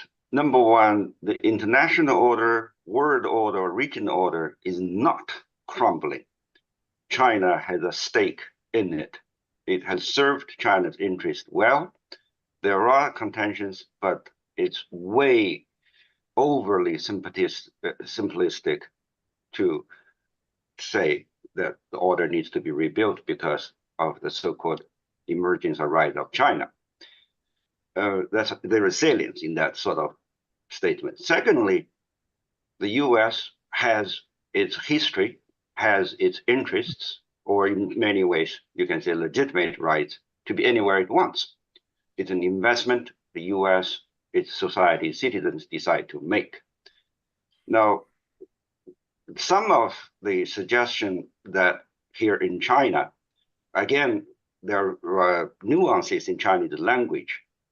I would say if there is that say US should stay out, it has to do with very direct, very tangible US support of Tibetan independence, Xinjiang, its surveillance, and also, of course, the Taiwan issue. And let's not forget, the Hainan EP3 incident, although it's not in the something that was in history, but it's we don't really.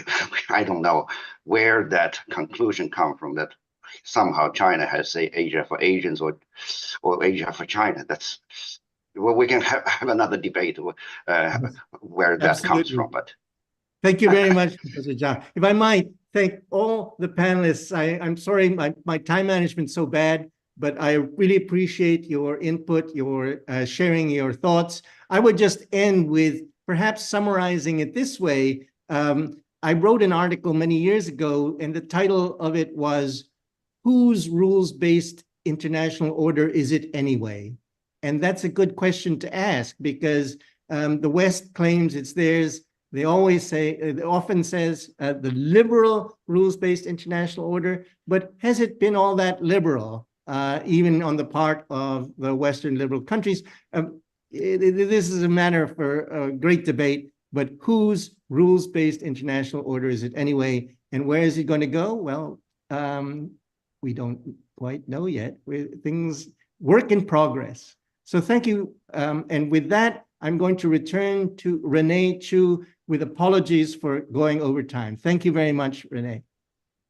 Thank you. That's no problem, Al. Thank you. And thank you, Philani and Daojiong, Raja, and Colin for such an insightful discussion on China's foreign policies from the points of views of other countries and regions. International dynamics are no doubt interconnected and complex, and relationships and reactions are further muddied when viewed through the differing lenses of many international players, coupled with sometimes polarizing modus operandi. We hope the context provided in this conference has helped everyone gain a deeper appreciation of all sides, and we want to encourage everyone to make efforts in seeking informed and balanced perspectives in the hopes of paving the way to more constructive dialogue, to reflect on lessons learned, and to work towards potential resolution and stability. Before we conclude with Chandran's closing remarks, I would like to remind everyone that this conference's recordings will be shared on the event website, GIFT's LinkedIn account, and GIFT's YouTube channel. We will be hosting our third virtual conference of the series in late November, so please watch this space. We're also pleased to share that GIFT issues a monthly newsletter that offers our latest insights, programs, events, and reports. We also have a second newsletter called Tomorrow Matters, which features curated articles from local writers in Asia on a range of topics such as local and regional politics, economics, history, and culture. You can subscribe to our free newsletters on our website via the links in the chat box below. Now, I'd like to invite Chandran to share his final thoughts and give his closing remarks. Chandran, I'll now pass the time to you. Thank you. Thank you, Renee. Thank you, Al, for moderating what was, in my view, one of the most exciting discussions about these topics that I've heard, and I've been to many a conference on these issues. Professor Zha, thank you for reminding us that we're all tired of going to places where everyone says the same thing and we never address the big issues. So thank you for being extremely explicit, clear, but also giving us all a lot of food for thought. Professor Mthembu, thank you for busting some myths about debts in Africa, etc. I lived in Africa for 5 years, and someday we should catch up. I lived in Southern Africa during the liberation struggles, so I am familiar with the association history between China and Southern Africa. And Professor Mohan, thank you for really explaining how important the bilateral relationship between India and China has to be, and for making it very clear that both sides needs to work closely without any third parties necessarily being seen as either intermediaries or provocators of this relationship. And Professor Malindo, thank you very much for being very clear about also what I, as a Southeast Asian, also critically understand, the sort of capture of the mind of us in Southeast Asia and the decolonization of the mind. It's a very important aspect of finding our solutions. And to Dr. Mthembu's point about learning from others is a good thing, not aping them when we can't copy them. So Dr. Mthembu, I see you're back on camera. I just said earlier that I lived in Southern Africa. We should catch up someday. Sawubona. And then to Colin, really very important for us to understand the perspective from Australia, given the security alliance with the United States. And I want to end by saying I have a guess that this particular conference, the 2 sessions, will be an internet hit. We will do everything we can because like a lot of you, I get invited to many, quite often as a panelist, where I can misbehave. As a moderator, I have bitten my tongue and behaved, I hope. And I've often found that the discussions are too constrained. People restrain themselves and not speak the truth. And in this instance, not only did people say what they want, but the absolute diversity of opinions. We had 2 Australians who have very different worldviews, which is great to hear, and to also hear the African perspective, what India thinks, Southeast Asia, and of course, in the earlier sessions, what we saw was the worldview both from Europe and from China. And to have Chinese speakers to give us also insight into how Chinese feel about these things.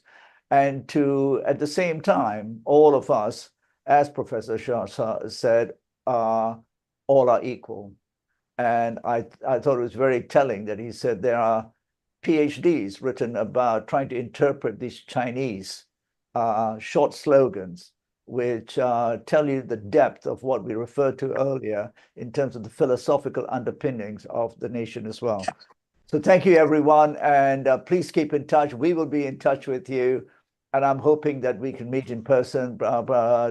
Dr. Mthembu, I certainly need an invite to Southern Africa, so please send me an invite. I'll be out there in the flesh. Professor Mohan, I'm in Singapore often, hope to meet you. And Colin, always interested to come back to Australia. I haven't been for 3-4 years. And Professor Malindo, I'm often in the Philippines. We'll all catch up.